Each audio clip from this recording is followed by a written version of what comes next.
Good morning from River Valley Room. We are live online.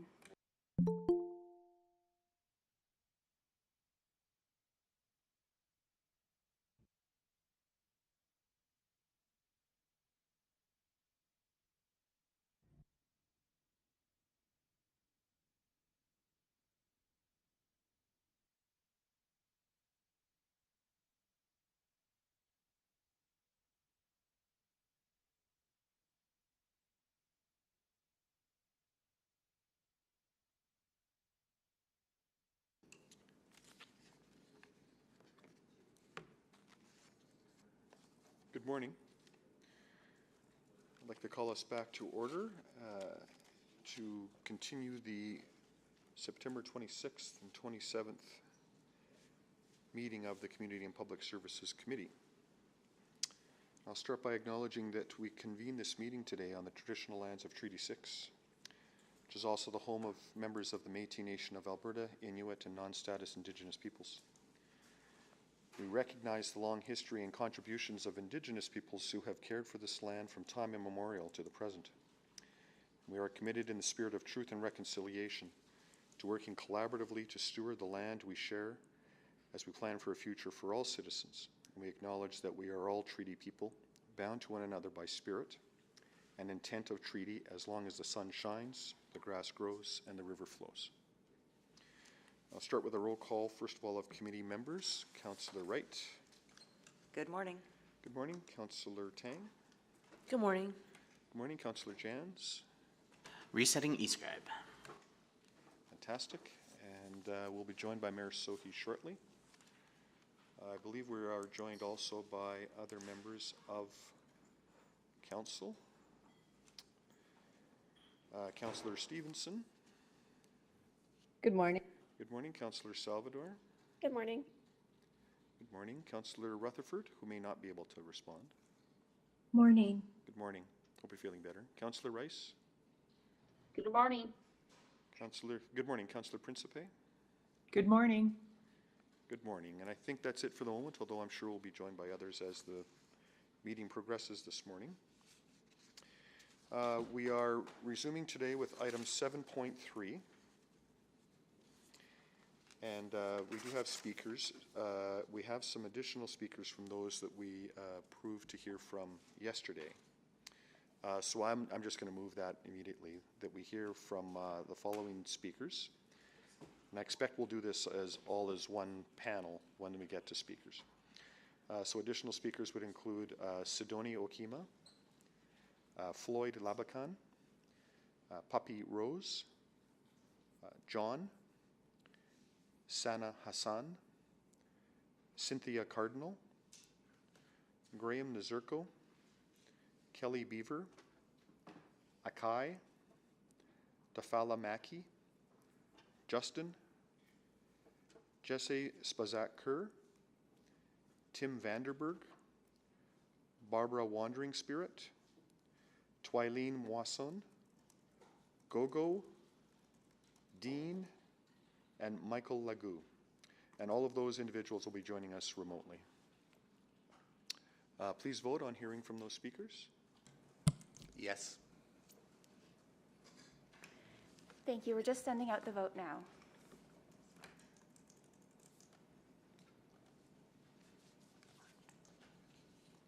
We have 5 votes. Please display the vote. That is carried. So we'll now go to administration for presentation and or remarks and go from there. Good morning. Thank you.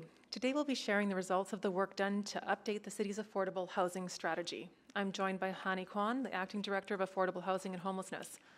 Also joining us today are 2 organizations that the city contracted to undertake engagement with people with lived and living experiences, represented by Dr. Sarah Schulman, lead partner and founder of In With Forward, and Dr. Dunsi Stroshine, the Director of Lived Experience Advocacy at End Poverty Edmonton.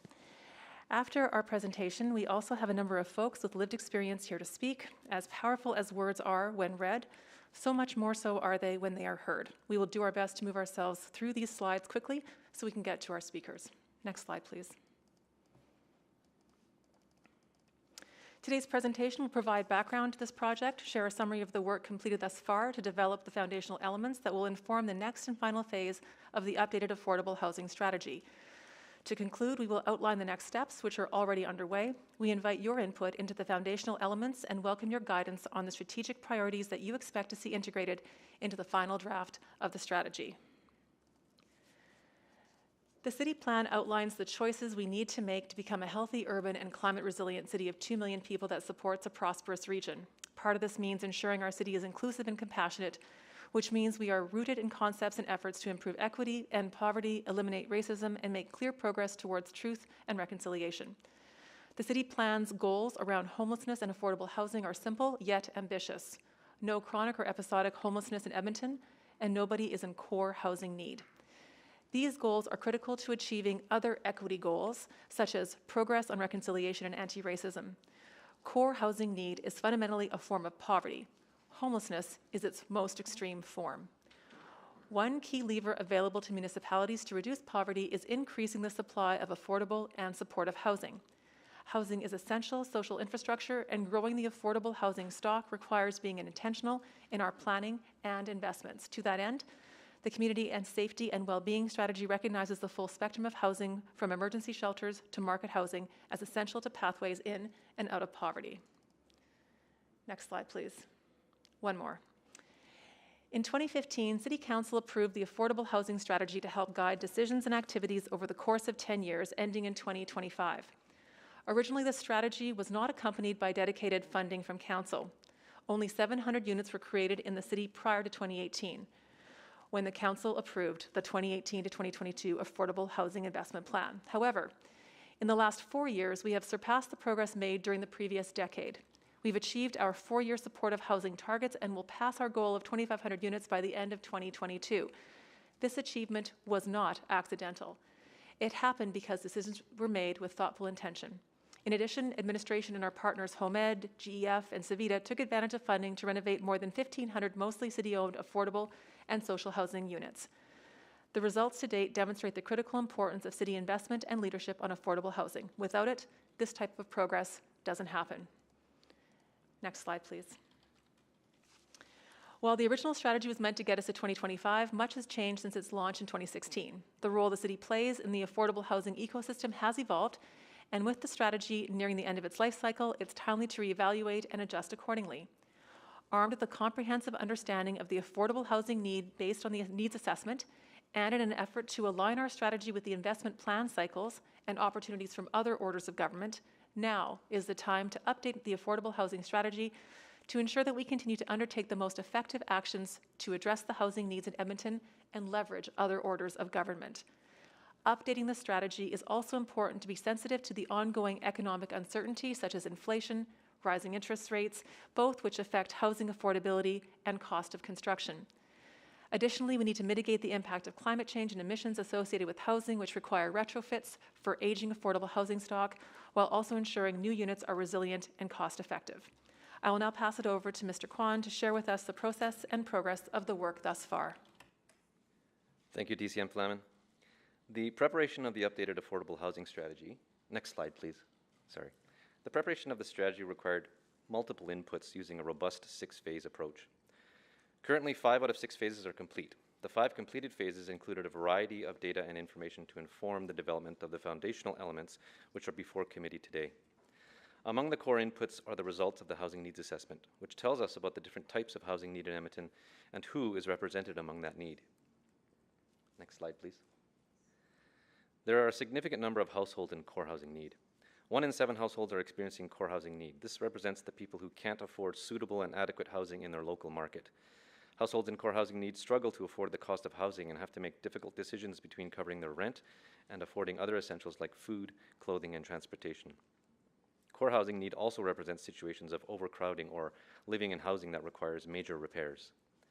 1 in 4 renters are experiencing core housing need, and since renters tend to be at greater risk of core housing need than homeowners, the housing needs assessment indicates a focus on addressing the diverse needs of renters. Next slide, please. The housing needs assessment was completed in 3 phases that provided insights around need and supply, choice in housing, and stability through supports. Phase 1, the quantitative analysis, indicates that there continues to be a shortage of affordable housing, especially for those with low or very low income. It also indicates that a range of bedroom sizes are needed.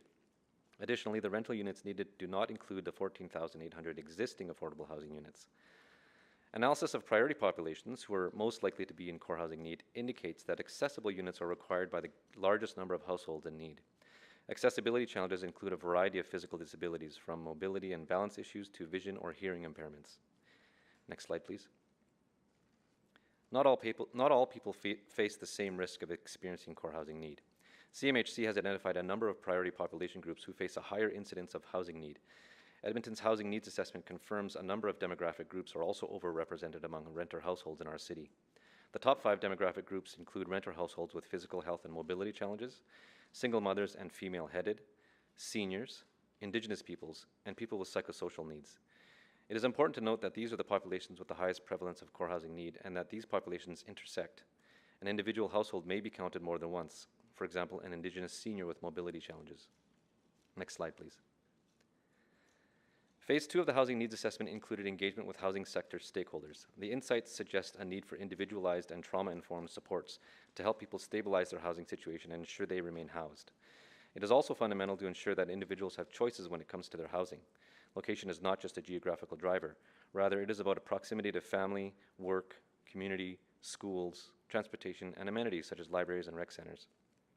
Some stakeholders indicated that direct financial assistance to tenants is preferred over subsidies linked to a specific unit. This allows individuals and families to choose where they wish to live based on their needs. We also heard concerns that the national occupancy standards may contain a cultural bias which imposes unfair expectations on the number of bedrooms in a household instead of respecting diverse cultural norms and practices around housing. Households would like choice in size, so people can decide the number of bedrooms appropriate to their family's living situation. Next slide, please. Phase 3 of the Housing Needs Assessment involved engaging people with lived and living experience. Administration contracted 2 consultants, End Poverty Edmonton and In With Forward, between May and August of 2022 for this engagement. The goal was to supplement the data gathered in the initial 2 phases of the Housing Needs Assessment and to better understand how housing needs is experienced by people in Edmonton. There were 3 key themes identified: affordability, accessibility, and various forms of discrimination. The insights speak most prominently to the topics of choice and support. People need to be active participants in their own housing journeys. To exercise their own agency, they must have individualized, trauma-informed wraparound supports both before and after they access permanent housing. Today's council report outlines how these insights have informed the foundational elements. And while administration's summary of the insights from the lived and living experience engagement provided guidance to the development of the foundational elements, it is important to note that these are by no means the only insights to be gleaned. The approaches and results from each lived experience engagement report are rich, nuanced, and unique. Today's registered speakers and additional members of the delegation can further elaborate and help us better understand the housing need experienced by fellow Edmontonians. Further insights and careful consideration of these findings will be emphasized during Phase 6 of strategy development. Next slide, please. Moving to the draft content of the strategy, these 8 principles will guide our approach on implementing the goals and objectives of the updated affordable housing strategy. The development of these principles have been informed by the insights of the final Housing Needs Assessment, learnings from engagement with external stakeholders to review the 2016 to 2025 strategy, and the Indigenous Affordable Housing Strategy Report that was presented to committee on June 27th. The principles are also broadly aligned with those included in corporate plans such as Connect Edmonton and the City Plan, to emphasize the coordinated and integrated approach administration will take to implement the strategy. The principles are defined in Attachment 7 of the Council Report. Next slide, please. The City of Edmonton is just one actor in the affordable housing ecosystem. Based on the city's history of involvement in the development of affordable housing and discussions with external stakeholders about our progress to date, administration has identified 10 roles that the city can play in the affordable housing ecosystem. These roles will guide us in defining the boundaries of our work in the affordable housing sector. They will include work such as assessing housing need, elevating awareness of the need and associated issues, and responding to the need as regulator, land provider, funder, and owner asset manager.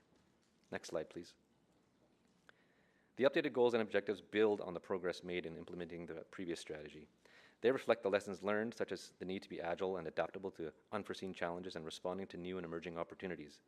The design of the revised goals and refined objectives will ensure the city can respond effectively to shifts in the affordable housing landscape. Guided by the strategy, the city will employ various tools, including funding, land, regulations, and policies to meet a wide range of affordable housing needs in all areas of the city. The 3 goals of the updated affordable housing strategy are shown on this slide and are accompanied by multiple objectives, which provide more detail about the city's potential role in achieving the goals. Again, attachment 7 contains the full wording of the goals and objectives. Administration has planned, next slide please. Administration has planned a number of important activities as part of the last phase of the project. These steps, which will involve additional engagement and research, will be key to building the complete strategic framework. They include engaging the public and other orders of government to further refine the strategy, updating the housing needs assessment with the custom data sets provided by Statistics Canada and the 2021 federal census, conducting high-level feasibility assessments of actionable ideas generated through several rounds of engagement, and integrating the 23 recommendations from the Indigenous Affordable Housing Strategy project. These steps will inform the creation of an implementation plan and a monitoring and evaluation framework. Administration is also working to integrate and align opportunities for collaboration across the corporation to improve the efficiency and effectiveness of strategy implementation. We will be returning to committee in the second half of 2023 to review and approve the final draft affordable housing strategy. And with that, I would like at this point to invite Dr. Schulman and Dr. Stroschein to add their introductory comments and remarks to the presentation. And as well, I think Don Bilodeau and Pamela might be here to join us to be able to provide their perspective as well. Dr. Schulman? Wonderful. Thank you so much, Hani. And good morning, counselors. My name is Dr. Sarah Schulman, and I am one of the founders and the lead of social impact at InWith Forward. This morning, you're going to hear directly from more than 10 of the 26 people who so generously shared stories of who they are, what matters to them, what stands in the way of their version of a good life, and how they envision shaping their communities. What you won't hear is a singular narrative. People's stories cannot so easily be reduced to numbers, categories, or bullets. It's the richness, the nuance, and the multiplicity of experiences that expands the policy space, that enables us to reframe problems, discover novel solutions, and find untapped resources. InWith Forward's research was designed to be exploratory, to generate ideas from the ground up, rather than to validate a pre-existing agenda set from the top down. Our research started with open-ended research questions probing the relationship between housing, home, and well-being, with a sampling strategy focused on going to street corners, crowded basements, parks, and grocery stores to meet people sidelined by systems, and with a methodological approach centered on understanding people in context and as whole persons, rather than just as clients, renters, or vulnerable population groups. We believe that if we keep asking the same questions to the same kinds of people already connected to services, we will continue to get more of the same results. And as you will hear from folks with living experience today, more of the same isn't a viable option. Given our distinct research questions, sampling strategy, and methods, it's perhaps not surprising that we've come to a few different conclusions. Indeed, our conclusions diverge from that of the other lived experience research and are not yet fully reflected in the updated housing affordability strategy. Affordability and accessibility were not the dominant themes to emerge from our analysis. Now, this is not to say that affordability and accessibility aren't critically important, just that the policy solutions which prioritize affordability and accessibility over equally important human needs like agency and contribution will ultimately fall short in eliminating houselessness and interrupting patterns of exclusion. We don't think you can simply build our way to well-being. And that's because looking at core housing needs without looking at core human needs concurrently can serve to increase the supply of housing in ways that don't go deep enough to address what really matters to people, and in many cases can actively stand in their way. What so many of the 26 people we met described wanting was, 1, a sense of agency and control over their lives and their spaces, 2, reconnection to the spiritual, to the land, and to the seasons, 3, opportunities to participate directly in the little and big decisions that shape their lives, and not simply via service providers or other intermediaries, and 4, meaningful roles so they can co-produce and not just consume care or receive support. And that's really what we found so promising, the abundance of energy, of creativity, and of leadership within natural communities. In attachment 2, we narrate the long form story titled The House That Is More Than a House, where we recount stumbling upon a group of what we like to call positive deviants. Those are everyday folks who had engineered their own response to houselessness and cultural rootlessness. In this case, they came up with a micro shelter before facing a bewildering eviction process. Positive deviants can point us towards alternative futures. What if we could recast people who are subject to eviction or living on and off the streets or in precarious situations, not simply as people to manage or to support, but as partners in solution making? Imagine adding to the list that the roles that cities can play in housing affordability, not just as planners or funders or coordinators, but as scouts, as catalysts, as enablers of homegrown solutions. And so I invite you, counselors, to listen open-mindedly and wholeheartedly today as people share parts of themselves with you, and to hold their stories with reverence and with care, and not try to force it back into some of what you know, into fixed categories or dominant logics. I encourage us to try and hold on to the idea that more than one narrative can be true at once, and that policy that can reflect that multiplicity, that humanity, is policy that can help this city be an inclusive and compassionate place where many more people belong and thrive. Thank you so much.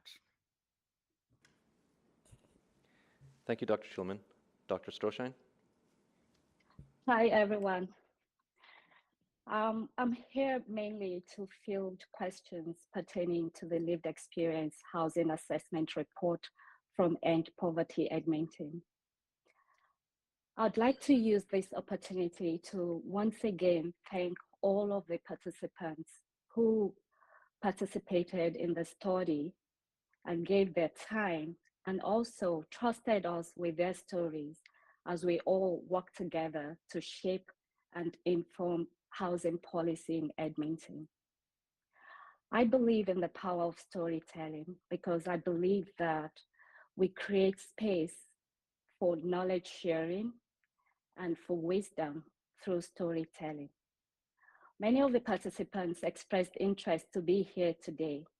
They really wanted to be here, but couldn't due to so many other competing priorities. But I'm happy and grateful to have Pamela and Don with us today, who will be sharing their story soon. I encourage everyone to read the report because there's so many important critical nuggets in the affordable housing strategy report from the city.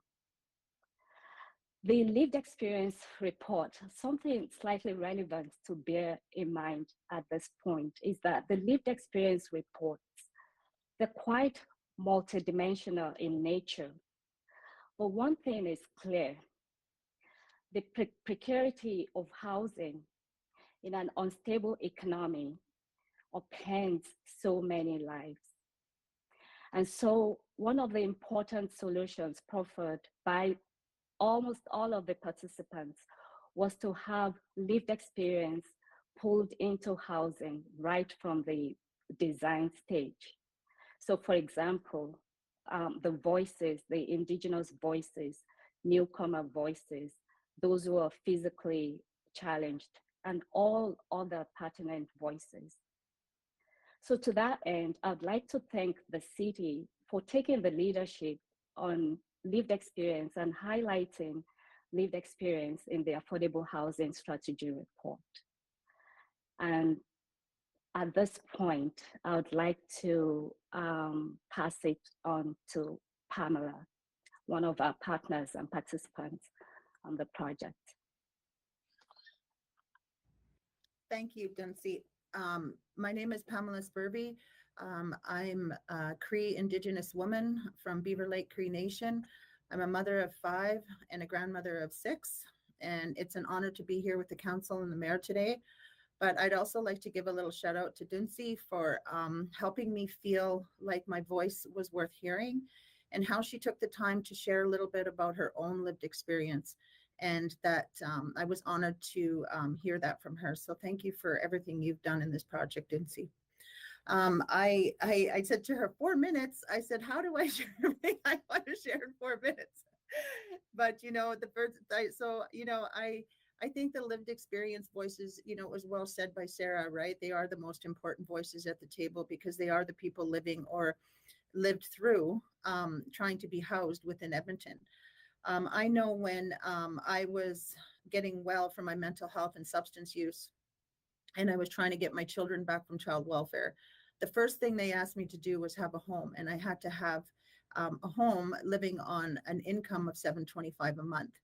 So it was very difficult to find housing, and there was huge waiting lists. So the first year of my life, I lived with 4 children and myself in a 2-bedroom apartment, and it was a recovery home. So we really didn't even have a home when they first got back to me, and the waiting lists were huge.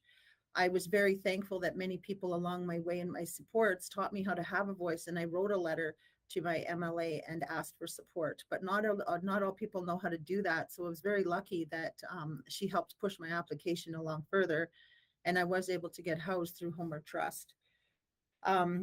Along that way, I learned how important it is to become a voice in the system, and I've done a lot of speaking in the community and different areas. But the biggest part for me and the biggest change was that connection back to my culture. And I was very thankful for the inner city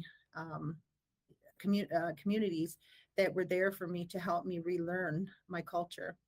I've had the opportunity to work with Alberta Health Services now as a peer support worker, and I use my lived experience to help people move from hopelessness to hope. And in that journey, I've continued to see barriers that exist for our Indigenous people and our immigrants and newcomers to Canada.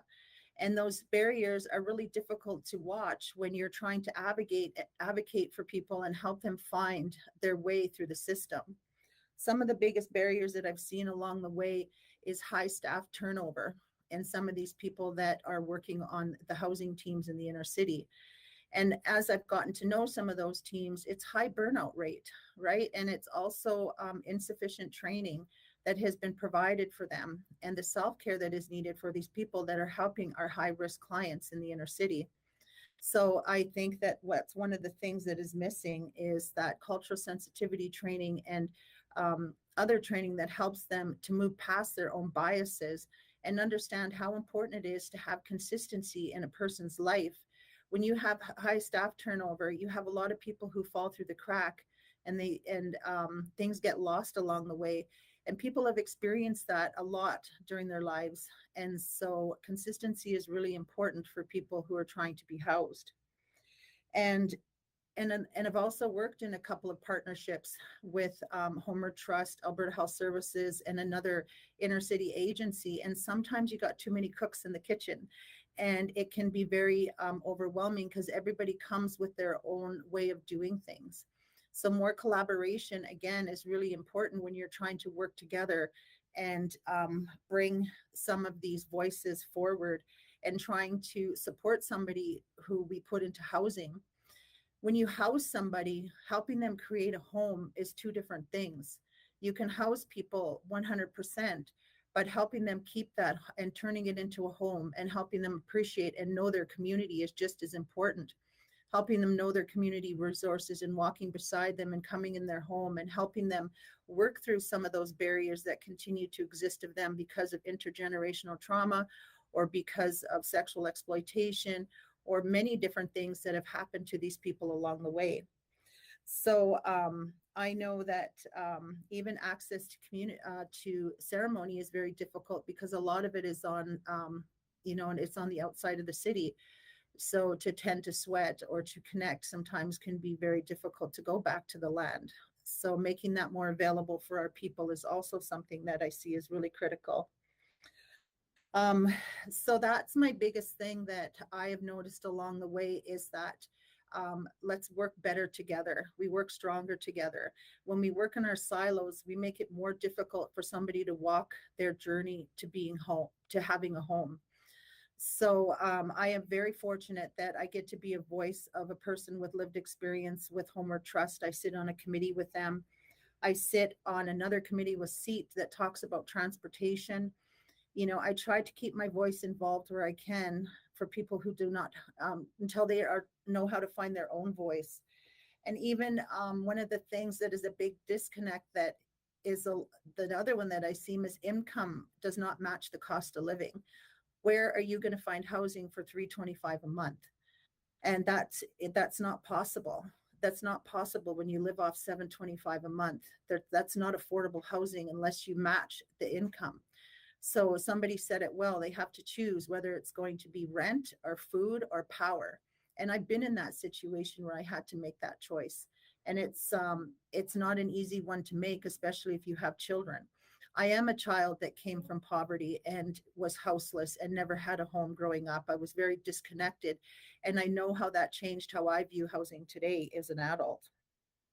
And a lot of time, the other thing that we have to think about is pets.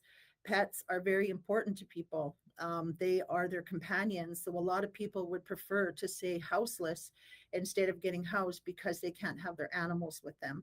So that is something that I've seen along the way that is really important to think of also. I am feeling very hopeful today to see some of the things that were presented on the slides, that you are hearing and seeing some of the things that I've mentioned. But I also know, there's a lot of work that has to be continued, and having those lived experience voices at the table is what's going to continue for this to work well. So again, thank you for allowing me to have my voice here today. I was an honor, so hi. Thank you, Pamela. And now we'll go to our final presenter from the delegation, Don Bilodeau. Good morning. Thank you very much for having this committee here. It does help. I come from a lived life experience. I was on the street for over 5 years. And the biggest problem I see is people having a voice in their say, what's going on. They won't get any answers on our housing when it's coming. The agencies are doing a fine job. Homeward Trust, I sit with Pamela on the committee. But the frontline workers need more training. Right? As for the people in the housing, and they have no voice whatsoever. No, reconciliation. Like if they're accused of something, they are just bang. That's it. They have nobody to advocate for them. They have nobody to say, hey, wait a minute, that's wrong. They're just saying, okay, well, that's it. You got to go. The waiting lists for housing is incredibly long. I've been to the camps here and that. I'm still active going to them. And, it's sad to see the hope coming out of their eyes because they've been waiting over a year and a half, living in a tent with no proper toilets or anything like that. Does wear on their minds. They seem to be giving up hope. They don't believe in anything, but, we keep telling them, they go ahead and to try and go. But they go to the agencies, which is like Boyle Street and all the other housing ones. And they say, well, we do have it, but you have to wait on the list, And with them being, like Pamela said, on a short income, it's very hard to get anything there. And then when you do find something, right away, because it's a third-party check, you are discriminated against because they say, well, you're a welfare, you're going to be evicted right away anyway, right? So why should we bother with you? It's a bad circle. It's a vicious circle to get into. The frontline workers, I believe, they are getting burned out because they see it all the time and they're getting the blame for it, and it's not their fault. They need more backing in that. But we need more housing that people can't afford. I have a roommate right now. He's been waiting on a list for mental health housing, right? And nobody's got in touch with him for months. And it's just stressing him more and more and more. He just doesn't know where to turn. I see people down in the camps telling me, why bother? I don't care. I'll live here, And it's just more and more. It's getting really sad. It's good that you get, like Dunce and that. I want to thank her and her colleagues for showing us the respect and dignity of people I brought for her to talk to and that. They really appreciated that they listened.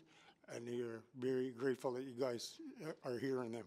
There's a lot of issues, with their mobility.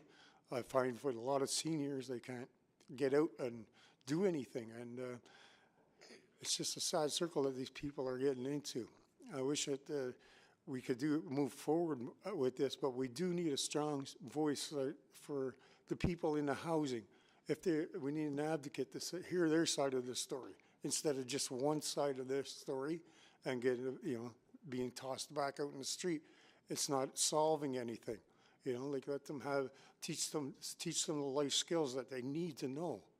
Like teach them how, like not to jump the gun and go, flip out or something. It's that they have to do it with diplomacy, right? Go follow the rules, and they will get somewhere. But we need to train them, right? It's not just here. You're out of a tent now. You got to go into here. You got to pay your bills. You got to keep your house clean. You got to regulate your guests. You got to keep quiet. You got to respect other people's rights. And that's one of the major things we have to do too. But we need a strong voice, to help them. Somebody to say, listen, the landlord's wrong. We'll fight for you. Or no, you were wrong. You were doing this wrong. You have to follow the rules. Just somebody there so they could help. Like the agencies do that, right? But they can't. They tend not to step on the toes of where they're getting people housed. And that's about all I have to say about that there. But thank you very much for even listening to us. We appreciate it. I want to acknowledge Pamela and Don for taking the time to be with us on our delegation here today. That concludes the delegation's presentation for this item. Thank you for the presentation. Really appreciate everyone taking the time to be here with us, those that are guests of the delegation. And so we'll ask, I don't know that we need to have you step back actually, because I think everybody else is remote. So we'll move now to our speakers. We have, by my count, 22 speakers registered. So for our speakers, our general rules are that each person receives 5 minutes to speak. And after everybody has taken a turn, then councillors will be able to ask anybody that has spoken a question. Now, we'll see how that goes. Our goal here today is to hear from everybody this morning. So I'm reluctant to really cut anybody off and hold them hard and fast to a 5 minute. I want everybody to have the opportunity to speak. And I see that we have a special safe place set aside for our speakers that are registered to connect with us remotely. So it might be difficult to ask a specific person a specific question when everybody has had their chance. So we'll follow this through as best we can, but I'm reluctant to cut anybody off. On the other hand, we do want to hear from everybody, and we have a pretty hard stop at noon. So I'll just ask those that are managing the technology at the other end to just sort of keep that in mind. So with that in mind, we'll go to our first speaker, which is Ali Mahdi from the Multicultural Health Brokers Cooperative, followed by Nick Lilly from HomeEd. Good morning, everyone, the mayor and the city council and other attendees. My name is Ali Mahdi. Since arriving in Canada, I have been supporting newcomers with the key focus on housing. I work at Multicultural Health Brokers, MCHB Co-op, and I closely work with Right at Home Housing Society to advocate for immigrants and the refugees for housing. So I see firsthand the impact of housing insecurity on newcomer families and children. Next slide, please. Next slide. Okay. As noted in your housing needs assessment report, the immigrant and refugee population in Edmonton is growing quickly. By 2050, we expect that 50% of Edmonton's population will be immigrant. Next slide.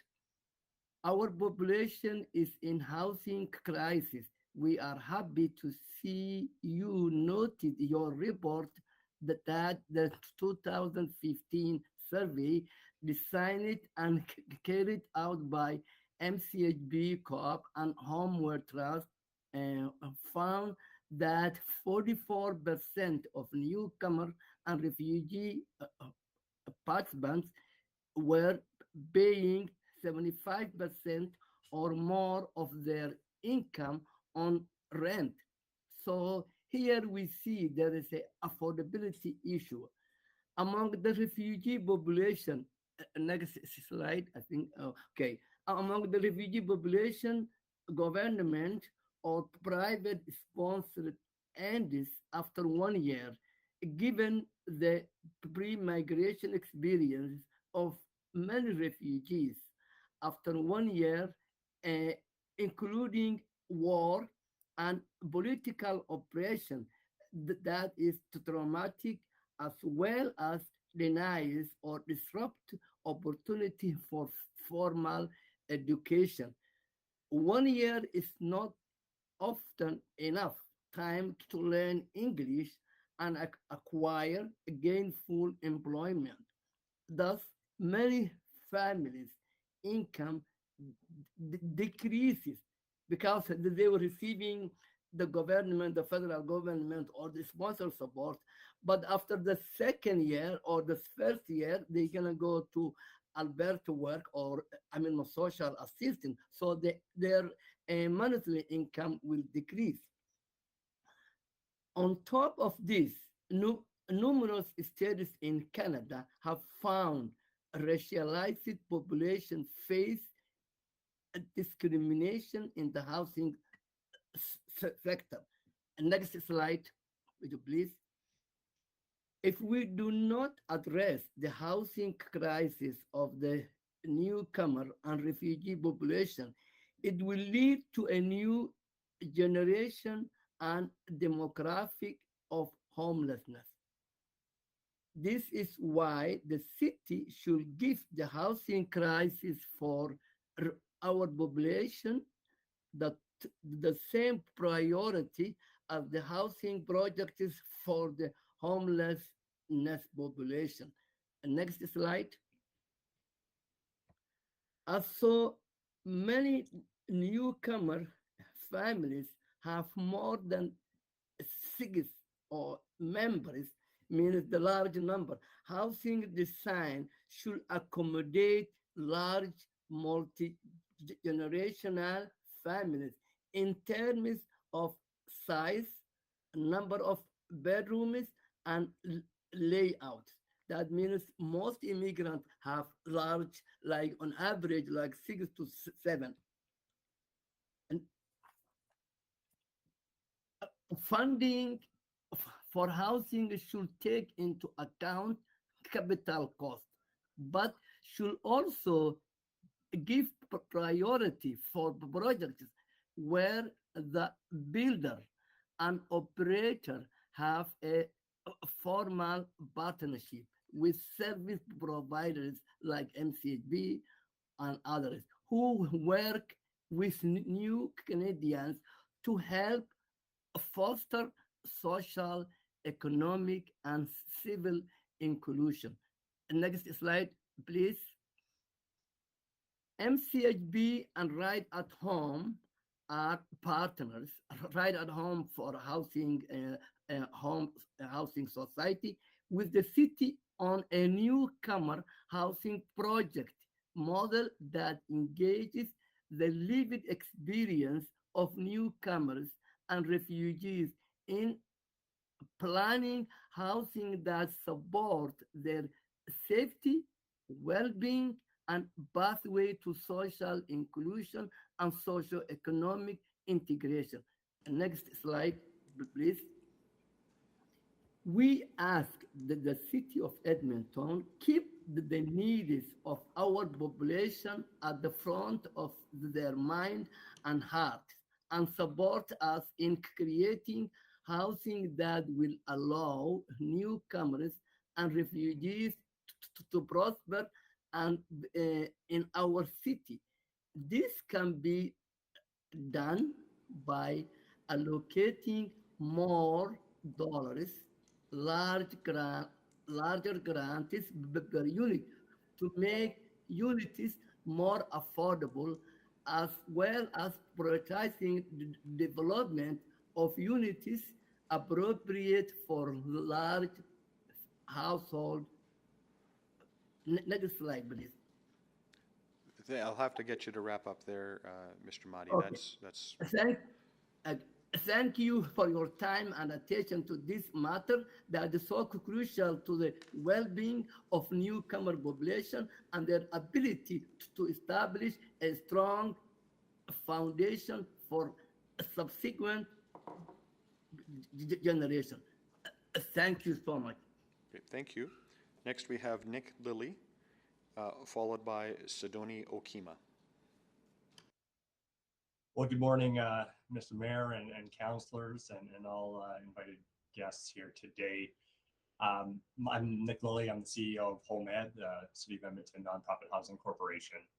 First thing I want to do today is actually commend administration for their work on this report. They've undertaken an extensive but a really thoughtful process here to paint, I think, a very clear picture of what's needed and a roadmap for how the city and partners like us can make a difference for these many Edmontonians in need. Truthfully, this needs assessment, which is part of this package, was the missing piece for our sector. And I think with it, we can work in alignment towards closing this gap in a more meaningful way. And the part that I really want to draw your attention to, I think is most important, is that table that projects the housing needs by rents and unit sizes, which really paints a clearer picture of the different types of options that we need in Edmonton right now. And I think will be very useful helping us prioritize the projects that you're going to see in the months and years ahead. Now, I'm hoping when the new census data comes in and this is updated, this will serve as your investment guide for years ahead. I can assure you that it will for HomeEd and many others, because we have this opportunity right now to start looking at these gaps and then consider it of some of these emerging needs like accessibility, cultural and sustainability requirements.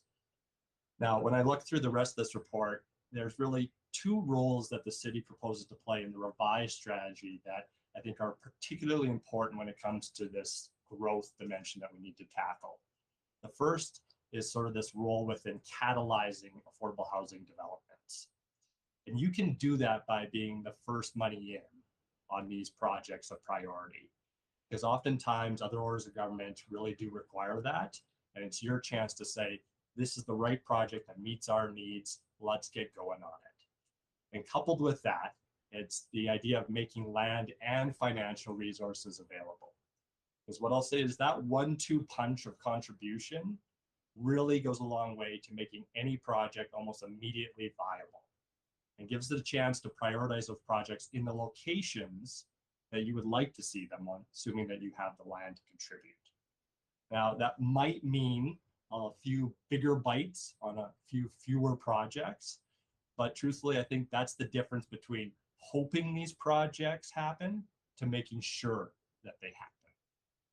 Now, certainly there's a lot of other considerations in this report, but I'd say one pretty clear takeaway, and that's that there are thousands of families that need your help now. And I hope that's something that you're reminded of as you enter budget deliberations, which I know will be challenging with lots of trade-offs. But I also want you to know that you have partners like HomeEd who are willing and ready to invest aggressively alongside of you to help these families that are desperately in need. Thank you. Thank you. Mr. Lady, next we have Sidoni Okima, followed by Floyd Labukan.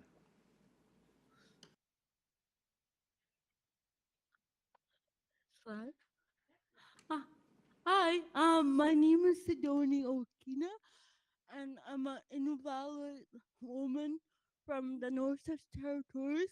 I come from the Inuvialuit region, and in the Inuvialuit region, there's 6 communities, 6 Inuit communities, and my community is one of them, and it's called Ulukakdok Northwest Territories.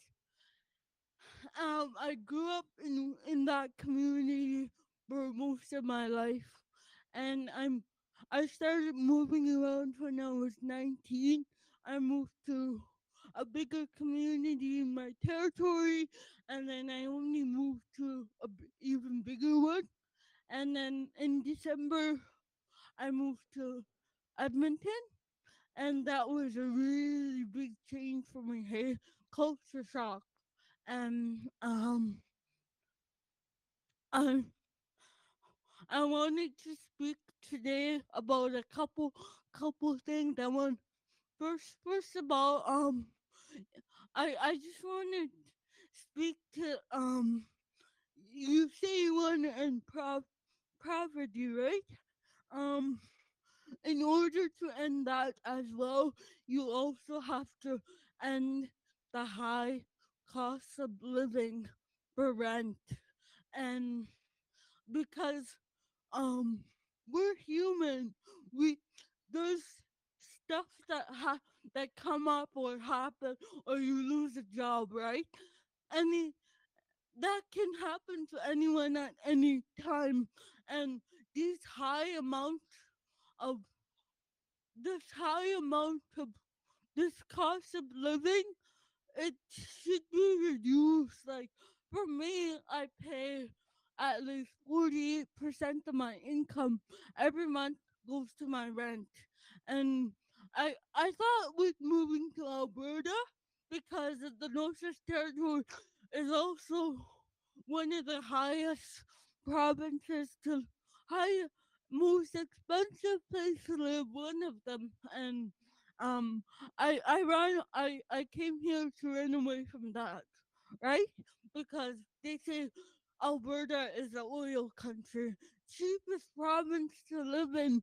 But to me, I still think that I I still think it's really high living here. The amount of rent, the 48% of my income goes to my rent, and I thought it would be lower than that, but it's not. The second thing I want to talk about is, um, this is a huge culture shock for me, right? Um, the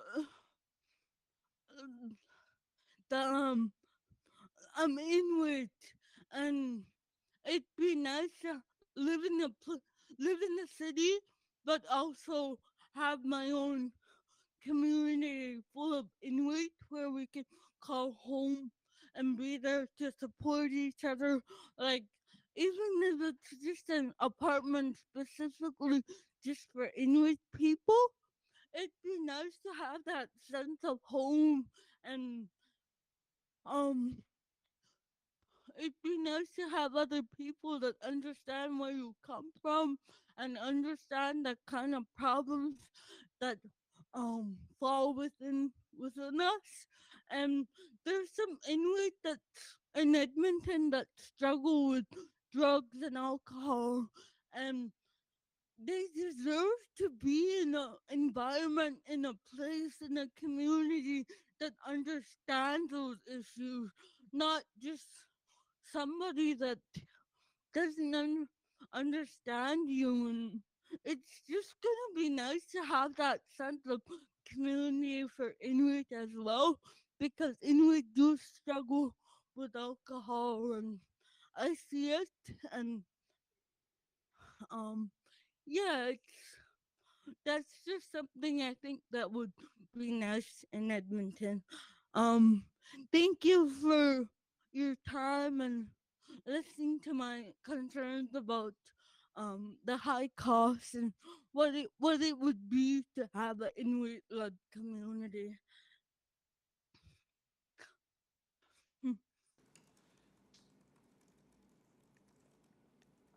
Thank you, Sidoni.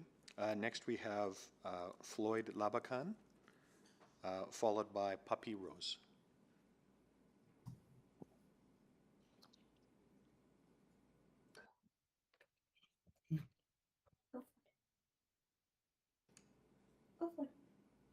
Hello. I'm Floyd again. Good morning. Go ahead. Thanks for being here. Yeah, my name is Floyd again. Well, I was homeless for a very, very long time. Way. See, I'm 57, but I've been homeless for over 30 years. Finally, I got some place to go, but now many reasons the shelters. Before that, it was rough. You know, being on the streets for so long, haven't elder. I'm a Cree teacher. I teach people how to hunt, how to go fishing, how to live in the bush, live off the land, and I teach. I teach a lot of things to people. How to live off the land is a basic thing. So many people are dying out in the bush and they don't even know. They don't understand what you can do. Go to the bush, eat off the land, that'll sustain you. Yes, still today, I'm still having a hard time with my own self. My addiction, you know, I was drinking since I was just a child. I think 5 or 6, started drinking. My mom and dad used to make homemade brew all the time. And then all of a sudden, next thing you know, all of us got into that. All of my brothers and sisters got into that homemade brew. Then we transferred to the non-consumable alcohol, like hand sanitizer, hairspray, rubbing alcohol, Listerine. And that killed most of my brothers and sisters. Did I miss them? And yet, I'm glad things are going better slowly. Slowly with hope, love and patience, kindness, understanding with your own heart, your mind, Holy Spirit. The Spirit will guide you to a better way, a new path in life. And that's good for me. Working good for me right now. I like this program, and it's a good program. Okay, that's it. You done? Yeah. You done? Okay. Great, thank you. Next we have Puppy Rose, and we have a bit of a change in the rotation. So next is Puppy Rose, followed by Michael Lagou.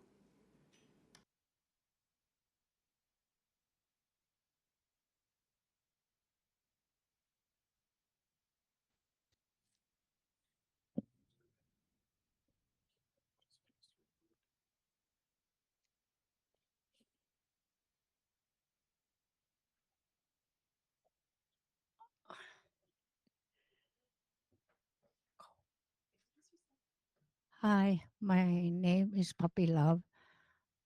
I say good morning to all the people in the world. Housing is a big problem for everybody in the city or all over the world. There's times I walk and walk. I think about what goes on in the world. I know it's been hard.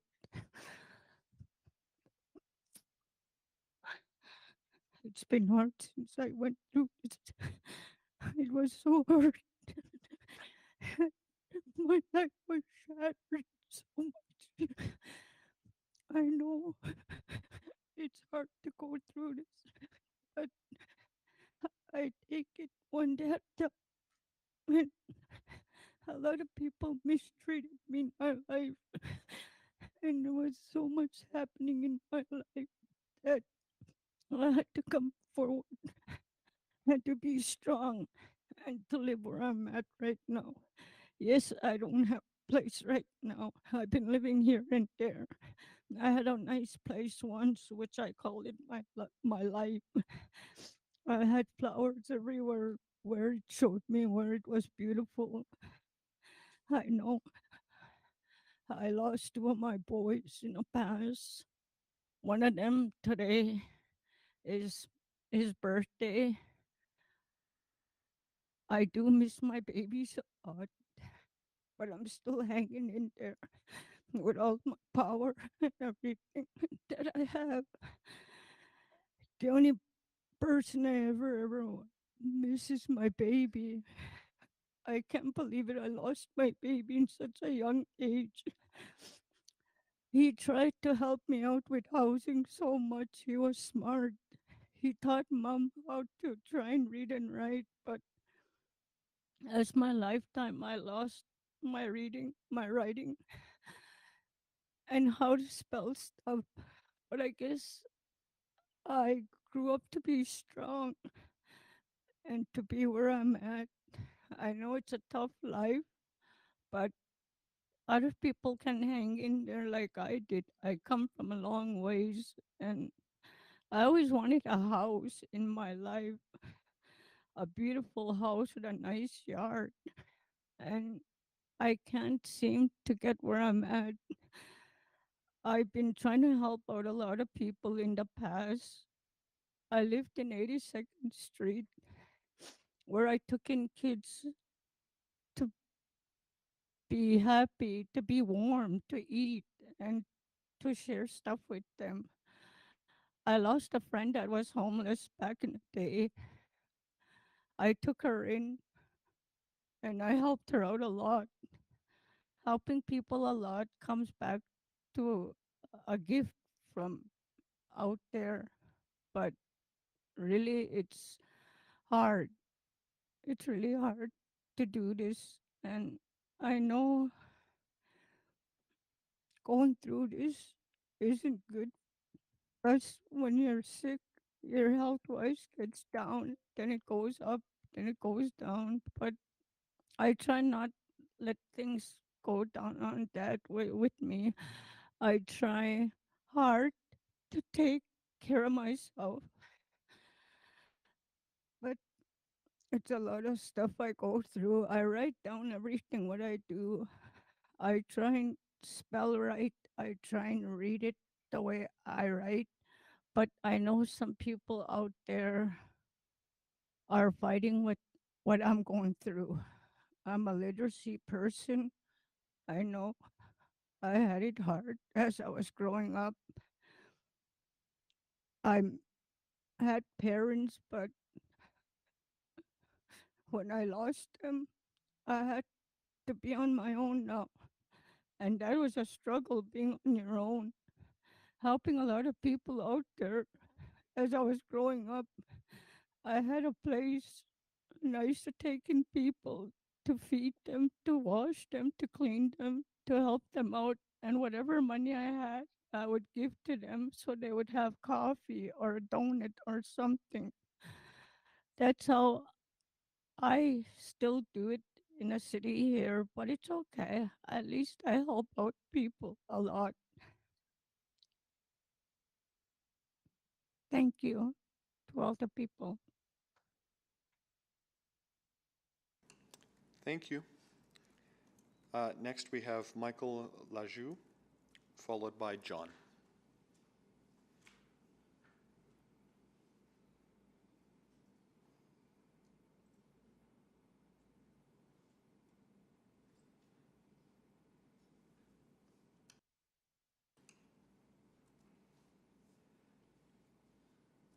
Yeah, thank you to the mayor and to the councilors and to all the community leaders who have made a very beautiful presentation today. One of the big things I wanted to jump into is I've been hearing all the talking about the housing, and I made my focus more on the solving the homelessness, because when I sit at the street and I watch how many 911s, all our emergencies are going, they all go to the street to help. So I figured out if the city could take care of the homeless people first, we could reduce the police and the 911 going to the homeless people, so that we can focus that attention to the other part of the city and keep our city safe. And one time when Sarah asked me, we are coming here because the mayor and everybody was listening, I gave Sarah a very ambitious report that I said, I want Edmonton to be the best city in the world who has overcome housing and homelessness so that every city in the world will model us how we did it. Because all over the world, people have failed how to do homelessness. I'm originally from Uganda and it is crazy over there. But if the city is listening now, I told Sarah, this is a sign that we are going to be the model. Everybody's going to copy us. And even when I told people I was coming here, people were laughing. They said they saw me, the city of San Francisco, how they failed it. So my part of the solution is going to be this. I see that one of the big thing is when I studied how this thing work, I see that I group the homeless people into three. Because when I hear we are coming here, I told Justin, let's not do this like the black people homeless thing. Let's do it in all over white and black homeless problem of Edmonton. So we drove through. I talked to everybody there. So I said, we are trying to interview people. Say, why are you on the street? How many years have you been on the street? What kind of help do you need? What is your background? And as we speak yesterday, I talked to this guy who did 3D animation. And he said a long time ago, he called another mayor who bought an artwork he did for $12,000. So I said, these are the talents we need. So when I studied, I figured out there are three types. The first one there, they are normal. Basically, they're hiding there because there's a free money coming. So they're educated, they don't know how to figure out how to get a job.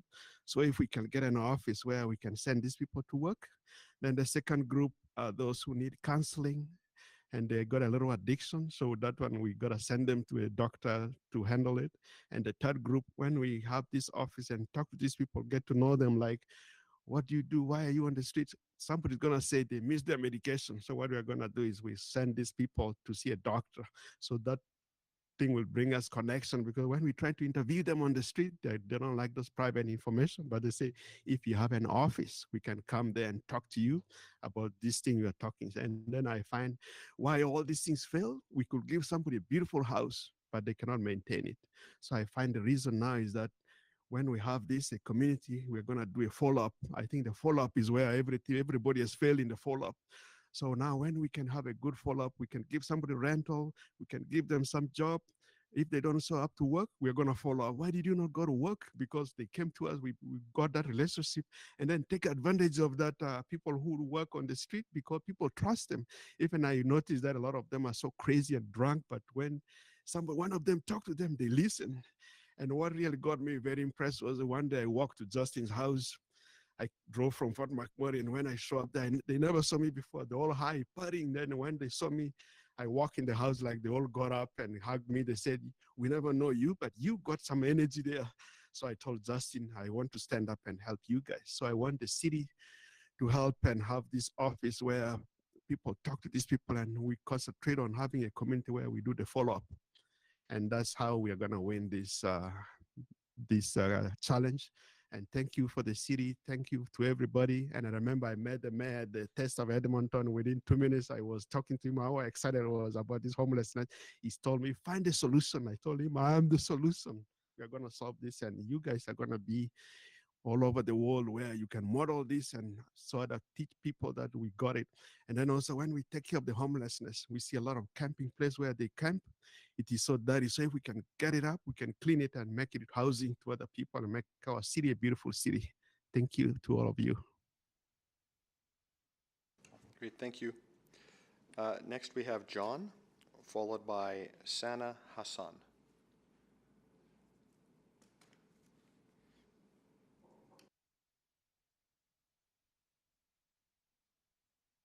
So John wasn't able to make it in person today. We have a little bit of audio. I have a pre-recording, so I'm gonna try to play it through our through the microphone here. So if you have problems hearing it, just let me know right away. But hopefully it'll come through clear. Hi, I'm John. For those who don't know, I'm a van lifer. That means I live in my van. To me, it's more of a choice of home, which is a necessity. I got to the point in my life when I couldn't afford my home and my vehicle, which was paid for, and my house wasn't. So I just moved into the van and went like that. Now I live in Edmonton. I don't do a lot of traveling. I work in Edmonton. I have a job, pay my taxes. There are inherent problems with living in a van. It's expensive. I mean, the price of fuel, you could buy gold nuggets rather than gasoline. It does give me a lot of freedom that I can go to different cities if the weather's better there or if the job opportunities are better there. I do run into certain problems, in particular that lawmakers and city councils can actually assist with. And I'm not talking about all kind of complicated infrastructure. I'm talking about infrastructure that already exists. In case you didn't know this, just by observation, I estimate that in Edmonton, there's 5 times more people living in their vehicles since before COVID. I really do. It used to be you would see people once in a while, but now it's by the dozen every day. Back in the 1930s, every major city in North America opened the parks for people that were homeless. I've seen photographs of these kind of things where there's hundreds of people sleeping in the parks. Now, I'm not saying that we should do that, but here in Edmonton, even the parking lot that's allocated to the parks is closed between 11 and 5 when most people want to sleep. And if people want to park in their cars, they get the knock from the cops that get out of here, you know. Well, most of them are not doing any harm. They're just parking there. In fact, a lot of us try to be proud of how neat and clean we leave it. You know, people make it a point. We're never going to let our dogs poop on the sidewalks. We're not going to go and pee in the parking lot. We're not going to throw our garbage out in the parking lot. If there's a dumpster, we'll throw it in there or we'll take it with us. But if the city could allow the parks, parking lots to be open all night, it wouldn't even cost them any extra money. The police already drive through, you know, they drive through almost every street in the city and they probably observe every parking lot. And there's nothing that deters crime and makes a place safe for everybody than the police presence. Even if they drive through, turn on the lights a couple times and bang, bang, well, that kind of deters all the crime, and whatever issue they might have about people occupying the parking lots would probably be dealt with. I mean, that's one suggestion I have. Another one I have is educate the peace officers, the bylaw officers about what's legal and what's not. This is just an example. I had some peace officers in Horlick Park come and tell me at 4 o'clock that I can't sleep in my vehicle in the park. And I asked the guy, well, what do you do about a baby in a stroller? You going to give a baby in a stroller a ticket for sleeping in the park? Are you going to go to a family picnic where there's 100 people, grandchildren, nephews and nieces, and tell the grandpa, you can't have a nap after lunch? Like this, you can't sleep in the park? That's a ridiculous thing the guy said to me. And I think they really could be educated about that. Is it legal to sleep in your car when you pay for your parking? I'm pretty sure it is, but I'm no expert. But these people come along and try to enforce the law should know it. They should know what it says, what the law is specifically from the Queen's printer. I mean, that becomes very frustrating when somebody comes and wakes you up in the middle of the afternoon saying, you can't park here and you can't sleep in your car. Well, if that's what people have to do, and if it's legal, why would they come and say that? Those are the two big things that I could suggest that city council could do. They could allow people to use the parking lots for the parks if they need them, and they could educate the peace officers about what's legal and what's not. And I don't think any of that would cost a lot of money.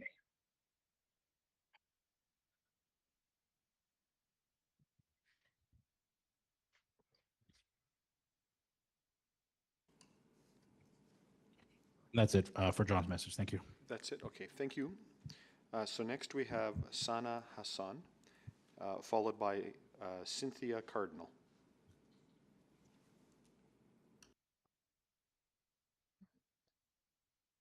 Hello.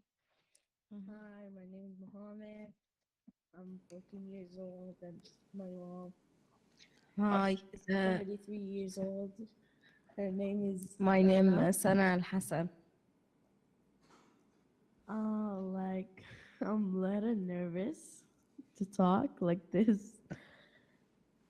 Um, it's like housing is pretty good, I think. Since first time we come here, we come first thing to the reception house. Some people doesn't know it. We come with like not so much live inside it, but like it's pretty good. There's so much kind people. There's like so much good things inside this. After this, the reception house told us that we cannot like leave you inside this. You should to see a home or something like this. We see so much houses, and all the houses like some of it there's no like people to talk with it. Some of it we never had neighbors. Some like every house has some bad things. We and first when we are in the reception house, the one who helping us tell us you should to go to the dentist. When we go, the doctor is Arabic. Yep. When we go, uh, we met. I like see some people put a hijab. I think it's Arabic people. I see. I said, yeah, I see a Arabic people for first time, like in Canada. I look, but I said, I'm a little nervous to go tell him like, hi, I'm Mohammed and like this. The doctor tell my mom and my dad, you can go meet this family so good. It's like another Arabic family likes you. You can talk to each other, the same language, like this. When we go, the first thing that the man told us, like, you are good people. Like we never talk like just we say hi, how are you? Something and we talk a little bit.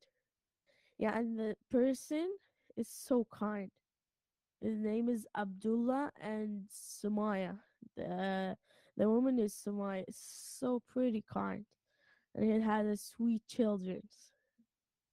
It's like we tell the man we should to go to our reception house. Said no, you should to come with us. Come, you will come eat dinner with us. We said like, oh, it's so kind. There's a good people. Like, and this is the first time like we never know any so much people. We know like just the people that inside the reception house and not so much. Yeah, we go, we eat together. We met our like we met his children. It's like so much, and we every day the man come, let's go together, let's go walk together, let's go on the park. Like we never know these things. This is like a new thing since we knew. And he told us, I will put you in a school, I will do everything for you, I will bring you a car, I will bring you a home. Yep. And when like the reception house told us you can't be here so much long, the this this beautiful person is tell us like, come, let's live together. You're Arab, we're Arab, we're the same. Let's live together, eat together. Like first we're like pretty shy. We said no thanks. We will see anything another. No, don't be shy. It's a good thing. And the kids can be like more friends. Yeah, like I think 90 people 19. is so much. Like the man and the woman has 6 kids, and the woman and the man, and we are like six persons. You like really so much. Yeah, we like live together. We sleep. Everyone like me and my. There's another boy like in my age. We sleep together. We eat together. it's like so much, and the person is so good. Now, if we never talk to the person, the Arabic one, Abdullah. Now Abdullah give us like take us to a school and tell this is your new school, and he give us a car, like so kind, and thank you so much.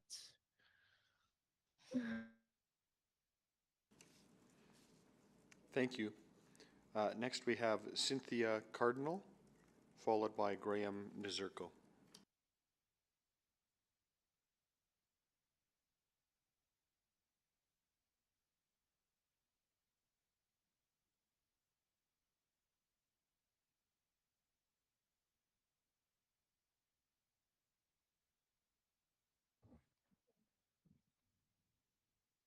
It can start now.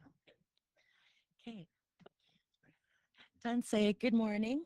My name's Cynthia Cardinal, and I'm 61 years old, Cree woman from Musqueam, Alberta. Pretty nervous today. I haven't done this for a while. I'm a residential school survivor, also a 60 scoop person. I'm also the oldest living sibling of Georgina Papin, who is a murder victim of serial killer Robert Pickton. I've struggled through a lot in the past few years because of that, trying to heal from all that bad stuff. But today, I'm hoping that I can have my voice heard, as I have been living in a rooming house in downtown Edmonton since February of this year. I have been a victim of assault by tenants who live in the building who are addicted to crystal meth. Their smoke hangs in the air, and I hold my breath when I leave the building. Usually I end up with headaches, but I have techniques of holding my breath and walking really fast, or putting a towel under my door so I don't have to smell the smoke. So anyways, the conditions I live in are unsafe, but I cannot afford to move into a safe and better building. I have applied for seniors housing, but there's a long waiting list. Until then, I have to move again to escape the place I'm living in now. The nice places are way over my budget, so I settle for what I can afford, which brings me to the worst areas of the city to rent. As I await surgery for a hip replacement, I want to be able to contribute to finding solutions to this problem, because I know I'm not the only one in this situation. I believe older residents like me can help each other find better, safer housing in exchange for a rent subsidy, or find ways to open programs that can help with funding. Finding talents of those elders, but like some do gardening, some are music. We can utilize these to earn money for different programs. I'm waiting hip surgery. I want to be able to contribute to finding these solutions to the problems. I'm looking forward to my surgery, as I want to go back to work as a camp cook, what I really enjoyed doing. I'm also in need of doing something for elders by getting involved with utilizing their education and programs that would benefit us all. I want to be productive and find ways to help those in my age group, which is 55 plus, and it's like before retirement age, and it's kind of it's hard to find employment in 55 plus age. So anyway, thank you for listening to me, and I hope I was of some assistance to this important issue. Thank you. Great, thank you. Next, we have Graham Nazirko, followed by Kelly Beaver.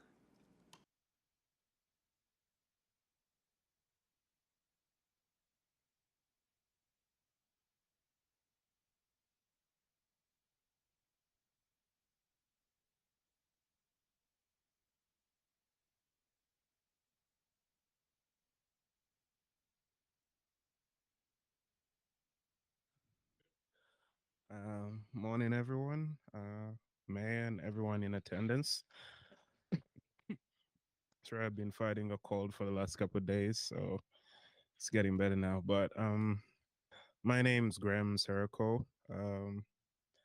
I'm pretty much new to Edmonton. This is, I think, I'm in my second year in Edmonton, but I've been in Canada a while. I've in total I've been in Canada 9 years. 7 of those years I spent in Toronto. I came here as an immigrant, an international student. Attended York, went to Glendon University, majored in political science. But due to some financial difficulties and loss of support from home, I had to drop out right before my final year. And with international students, as most of you may know, everything is connected to us being in school. So once that fell through, it was a domino effect from there on. And I did my best to get back in school, petitioned, did everything I could, tried to work and pay off school slowly, but it wasn't enough. Couldn't make the break. And within that same period of time, I lost my job because, like I said, it affects everything. Had to figure out a way to survive while in Toronto. We all know how expensive big cities can be. Did my best to survive, couch surfed for about 2 years, moving from place to place. Then COVID hit and everyone is supposed to isolate, so I ended up in the shelter system. That's how I became homeless. And through that, opened my eyes, shock, because never expected myself to be there, but it was a different kind of had a lot of hardships in there, saw a lot of things that I never thought I would see within my lifetime. But it was also eye-opening and kind of a time for me to grow. Unfortunately, I also lost my dad while I was in the shelter. That was a tough one. We were estranged, but that was a tough one. So in conversations in the shelter I had about maybe moving to a smaller city, Edmonton was suggested, and I moved here. But cutting the story short, being an immigrant, you're kind of stuck in this cycle of once your things fall through, you just, it's a cycle of finding what the next step is. What can you do next? I've filed my paperwork for refugee status in Edmonton, but it took me a year to even hear back from immigration just to get a feedback. I was trying to reach out. I understand everything was closed, things had changed, but even just to get a feedback. Now I'm getting feedbacks constantly, but I don't have a work permit. I'm not allowed to work. I'm currently staying at the Salvation Army. I get a check from Alberta Works, but basically it's taken for my rent. And at the end of the month, I'm left with $200 to survive for food and everything else. We know where most of that will go, mostly to food. So all I'm asking is that I've my original coming here as a 23-year-old was to probably get my education done, start a career here, maybe even a life. And any person will tell you the one thing that could make you feel stable, human, is having control of where you stay.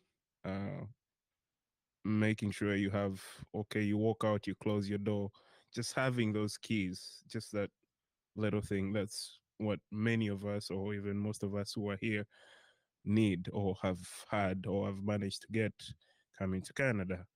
For some, not especially immigrants, but most immigrants, minorities, indigenous, it it feels like you're just stuck in a system, and that system just keeps on rolling. If you roll with it, you're lucky.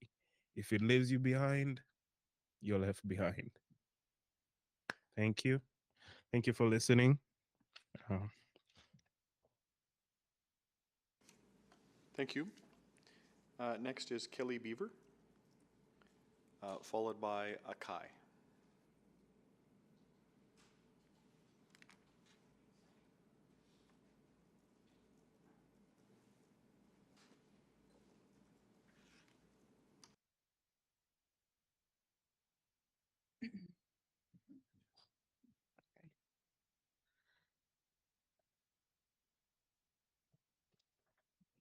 Hi, I'm Kelly, and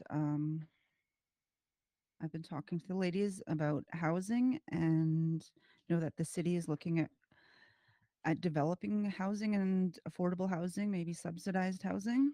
But there are a few things that I would like to just say about that. It takes like a whole dynamic to create housing that's comfortable, lovable for each person. As a single parent with a child, it was very difficult for me to find housing. For one, credit checks. I didn't have a job. My co-signers. I didn't have anyone in my life that could do that for me. So it's taken a long time to get my own place and just to be able to do things with my daughter, to afford to do things with my daughter. And some of the things that I want the council to look at is the design of the space, what each person needs, and the family. How many people that are in a family and how secure the housing is. There are calls made to police or security that don't show up because they both say that it's not part of their problem. It's on a personal property that they can't assist you with. But that makes for a scary place to live. And no person, family or single, should have to go through that worry.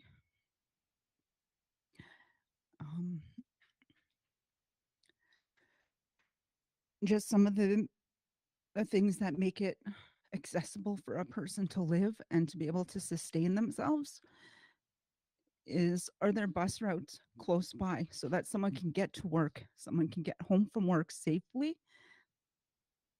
And are there schools that are nearby that you don't have to cab it to just to get your daughter to school, or so that you can get to school yourself? Having supports in the community that actually come out to places to let you know that they're there for you is a big thing that needs to be looked at and worked on. There are things that I would like the city council members to go out and do, and that's to look at the housing that's out there already. Would you want to live in a house like that, or an apartment that has violations to health codes, to regulations, to just a big floppy, ugly, disgusting mess? Because that's what people can afford to live in, and it's not right, and it's not fair. I want you to take a good look at what those places look like and why nobody is looking at what that means to people, and how you can fix that before you go ahead and develop all these new housing that may not be regulated to our standards, to people who matter. We deserve to have security, health, love, and support in order to give back to our community. We need to feel that in ourselves before we can actually participate in the growth of our city, to care for our city, to care for our neighbors. So please don't just take all this information and table it for some other time, for some other council to look at and develop. Follow through, completely follow through to support your community because we are part of it. Thank you. Thank you. Next we have Akai, followed by Dafala Maki. So we've just received word that Akai isn't available right now. She may be available at the end of the speakers if that's amenable to committee. Sure, that's fine. So we'll go to Dafala Maki, followed by Justin.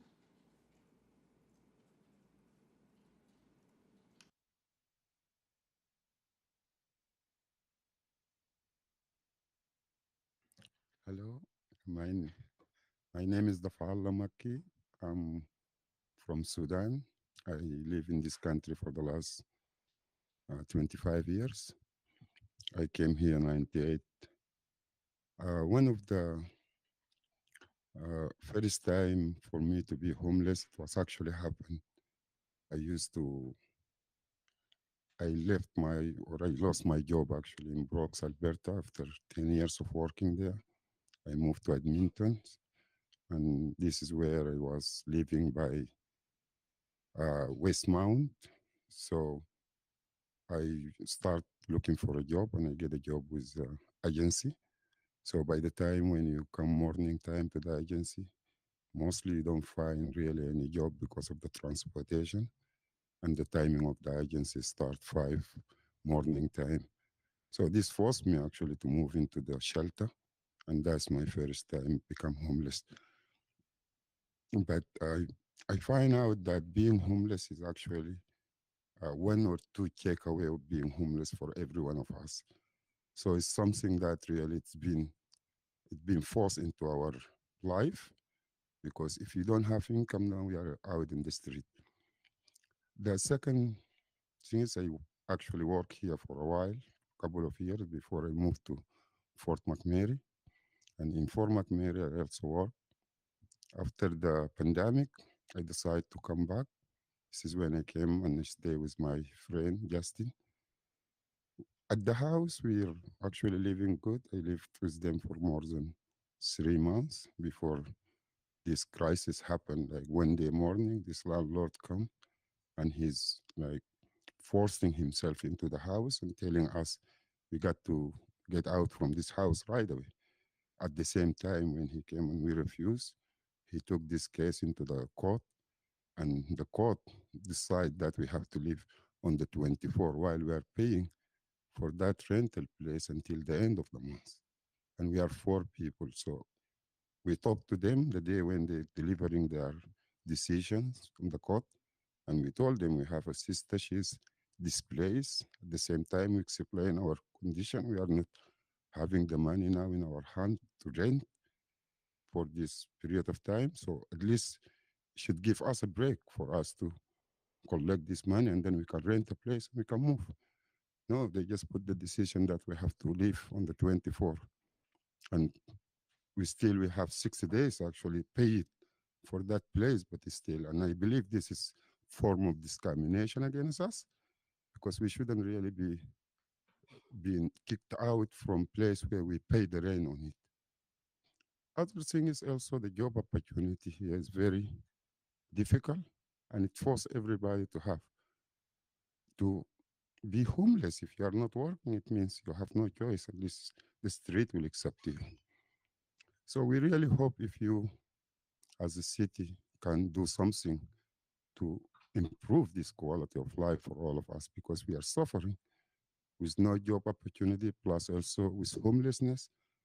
And there is no secure on the job if you are just only 1 check or 2 check away of being homeless.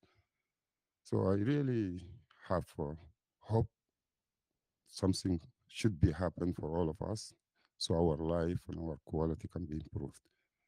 Thank you very much, and I appreciate the opportunity to explain my story. Thank you. Thank you. Next we have Justin, followed by Jesse Spuzak Kerr.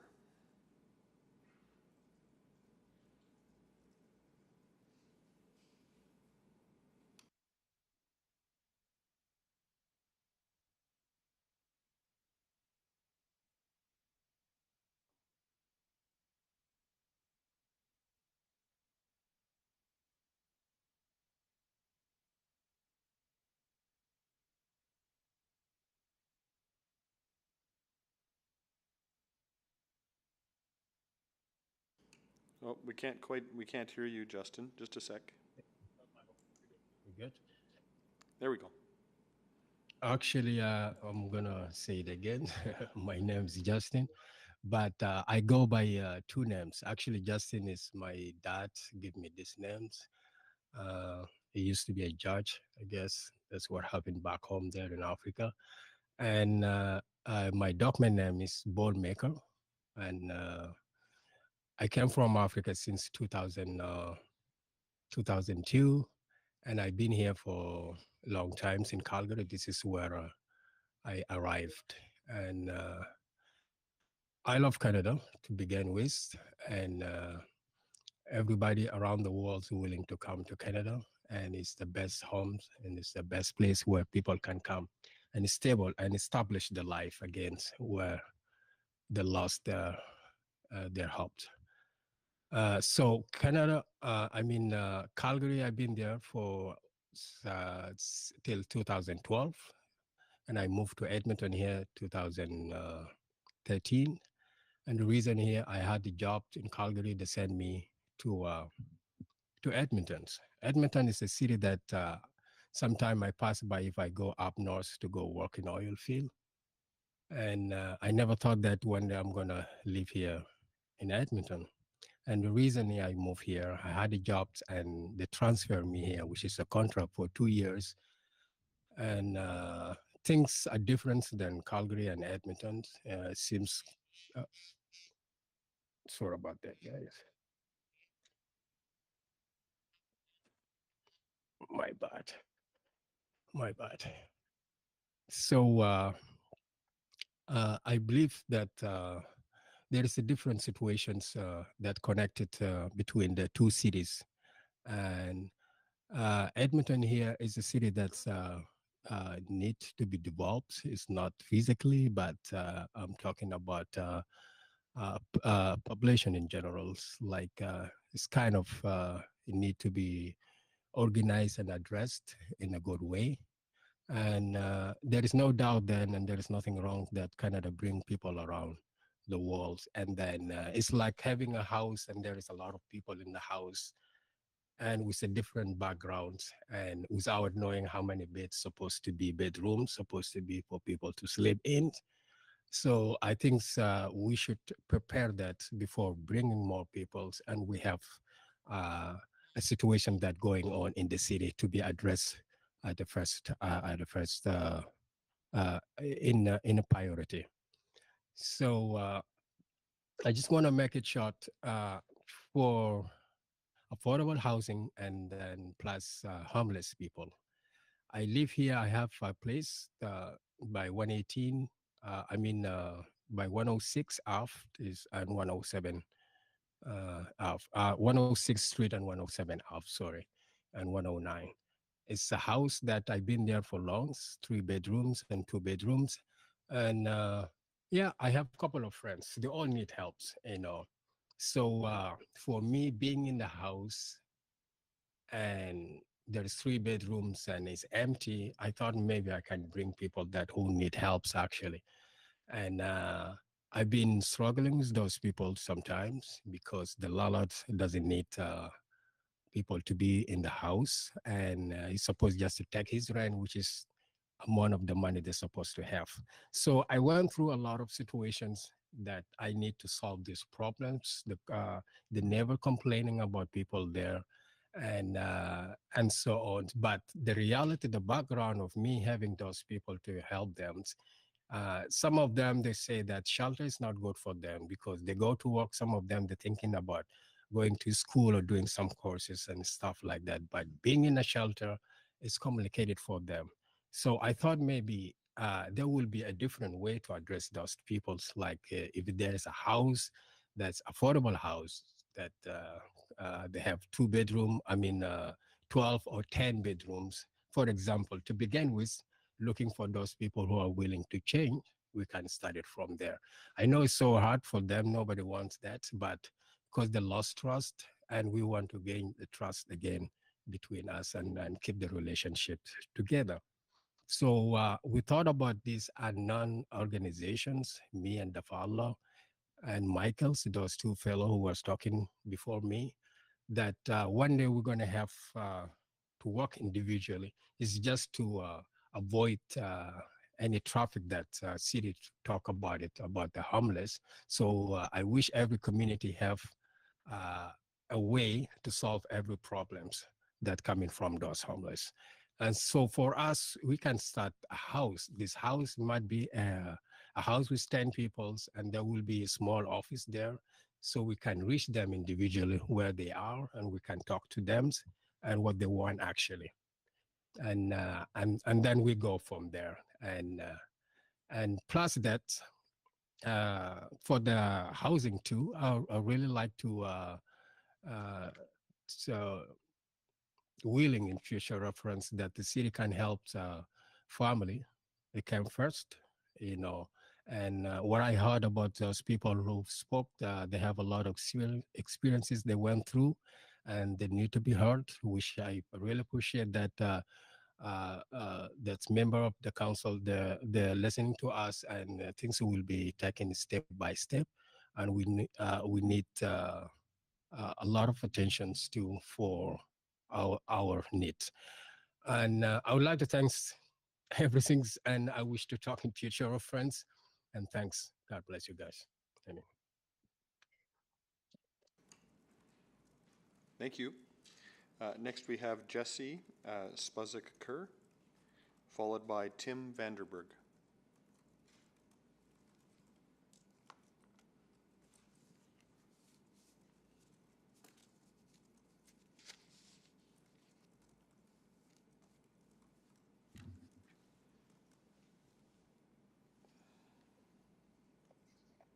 Just a quick update. Jesse wasn't able to join us, so we're just going straight to Tim. Great, thank you. Please go ahead. Hello, my name is Tim. I promise not to take much of your time because as I've watched and waiting to have my turn, I have seen in your, excuse me, in your guys' faces and eyes that you're not concerned about this problem.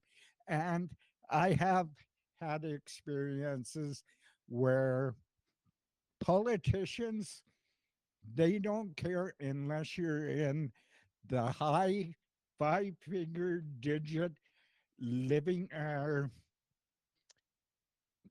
bracket, income bracket, and you people, politicians, city councilmen are quite happy with their 4-year, six-figure digit annual income, and then a guaranteed pension after your 4 years term. So I really see this as not a not not a solution to the problems, because you guys will always turn a deaf ear and a blind eye to homelessness. Thank you very much for your time. That's all I have to say.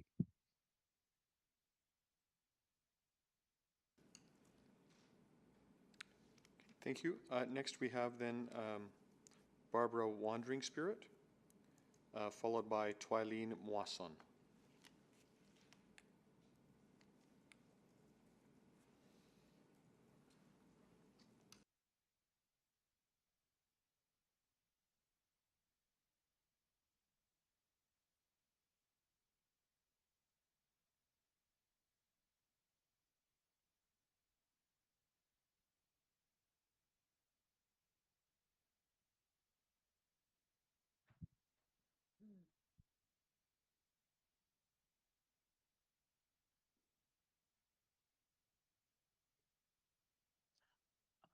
I think that, oh my goodness, I just went blank. Hi, my name is Barbara Wandering Spirit. I'm from Fort Chipewyan. I've been living here since 2014, and I've been homeless for 3 years. there's a lot of other women out there that are homeless, and most of them are young. Mm. I think that for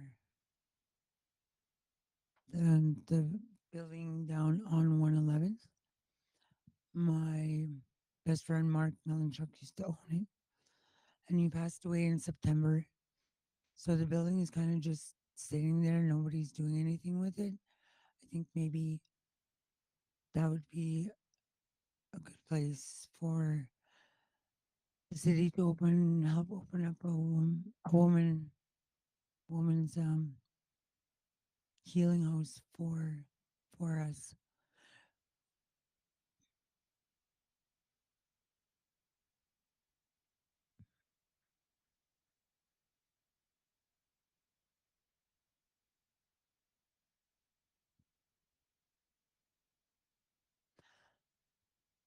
Most of us girls that are out there have been through some kind of trauma, some kind of violence that led us to be where we're at.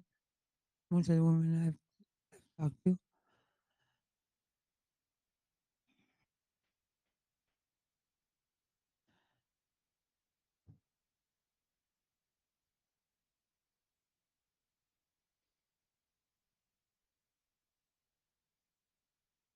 Sorry. My daughter also went through and is going through the same situation. And,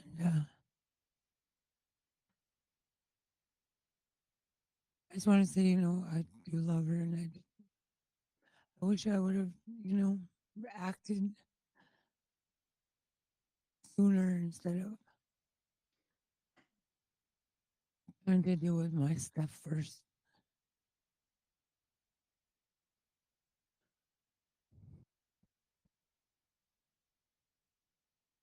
I love you, my girl.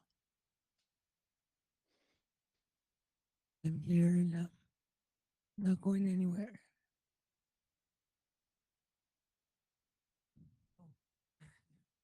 Sorry. Uh,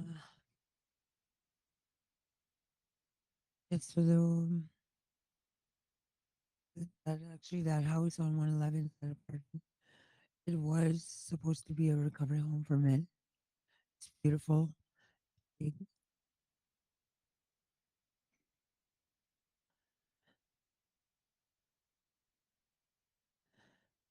I've been experiencing a lot of um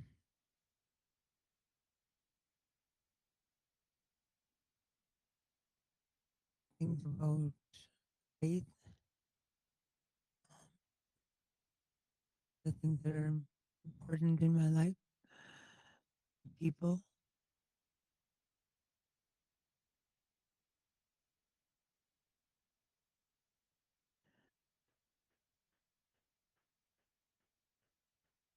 I've been a drug addict all my life.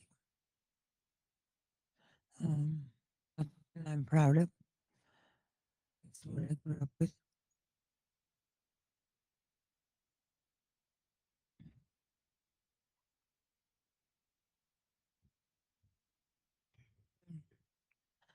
I was in a relationship with a guy, and always bad. I always saw my mom go through it, and I was told myself I was never ever going to be that woman that got hit by her man. And before I knew it, I was in the same boat. I showed that to my daughter, that it was okay, because I didn't leave. Mm. Okay, thank you.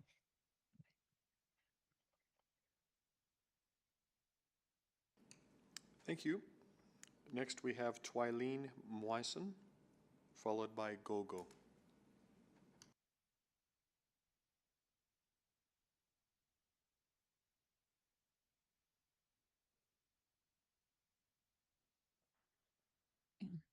Hi, I'm Twileen Moisen, maiden name King.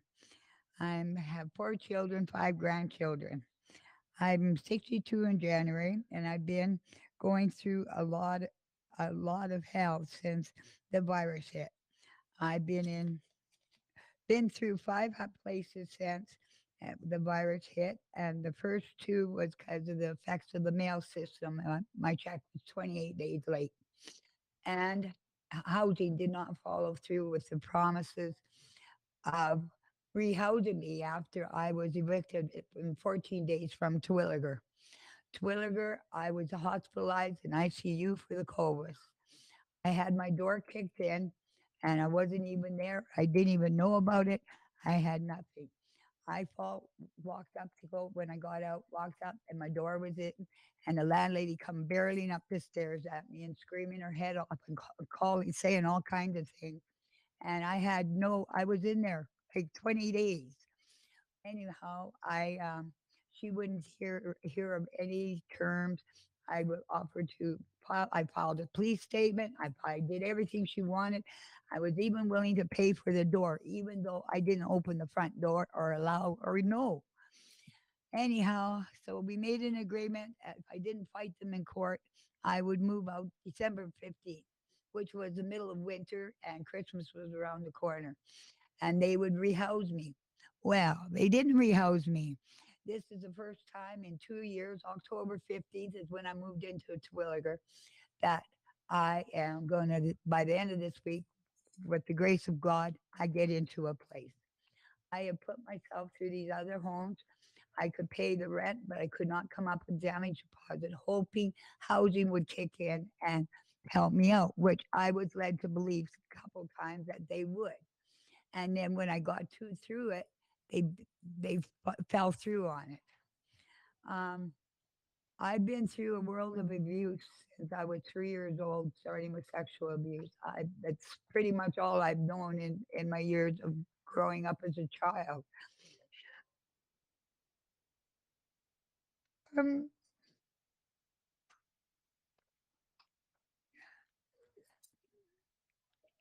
People, I believe, a lot of people look at everybody like drugs and alcohol, this and that, and they're this and that. We're not all painted with the same paintbrush. We The housing people, I want to stop for 1 second and say, I want to thank to the great people that came in my life through the workers and everything else. Tony from Jasper Place Health and Wellness, the first 11 years that I had with Homeward Trust when they were super people. Uh, Yvonne, the best lady I've ever known. And I've got many, many other workers. Dr. Das, my psychiatrist, who I've been seeing for 30 years. I've done everything I could to improve myself. But some things is permanent. I'm about to believe. Time does heal. Sometimes people take different lengths of time to heal. It's a grieving process on everything. You can grieve quickly. Some people grieve long time. It all depends how badly abused you've been in your life. And that's the root of all the problems of everybody on the street. Everybody's got a different path they travel. And until you walk on their footsteps, you cannot judge them. You cannot say, oh, look at that bum by the dumpster there picking bottles. I pick bottles. And I'm not ashamed of doing it. I don't stand on the corner and rip people off and oh, I work hard. I'm always doing something to make some money extra because the checks do not go. Past day 4, you're broke. After you paid rent, you paid some bills. You're lucky if you can barely buy groceries. You get once a month food bank. And now they cut back all the hotels. They shut them down. They shut down a lot of the shelters. And I'm telling you, I could go on for half an hour, if not longer. But these people, bus passes they cut out, bus tickets. You know what? They set the people up here, and then they knock them down. And now they're all lined up in tents. Now we're all living in tents. It's coming winter. And then every 2, 3, 4 days, the police come along, kick them out, and go move on. I'm telling you, I've been in the hood and I've been around and I've seen a great improvement with the people in the tent. They clean up their messes. They keep it clean. They're raking they're doing everything to keep their home. This is their home. people walk around and shun these guys. You do. They work harder than any goddamn person that works hard in a paying job. They make their own work. They make their own money. They don't. You know what? Some of them are cultural. That this is their way of life. We've always had special ground in the hood for the natives and all that to have what they want, to be able to feel free to put up a tent. You know, sure, there's rules and regulations. Yes, we all got to have them. Even as a me, I got rules. I don't like them either, but you got to learn to listen to the rules. Much now. Thank you. Thank you. Next we have Gogo, followed by Dean.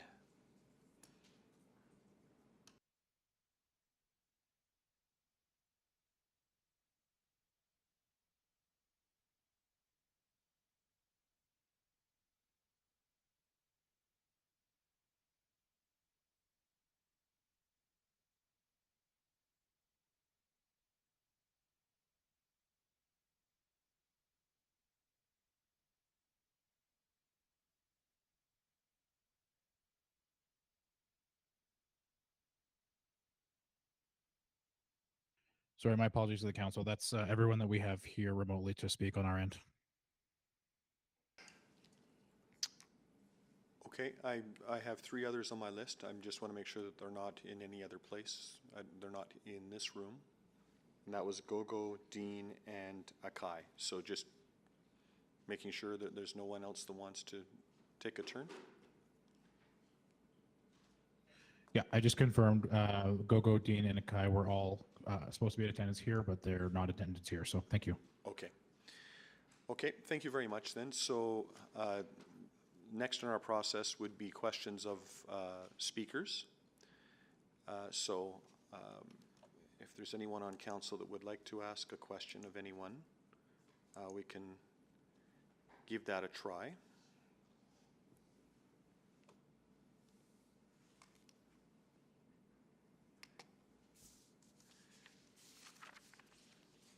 I'll start with you, Mayor Sohi. I just want to take a moment to convey deep appreciation for each and every one of you who had the courage to share your stories with us. You know, it's not easy, and but you took that step, and by hearing your stories and our own decision making is enriched.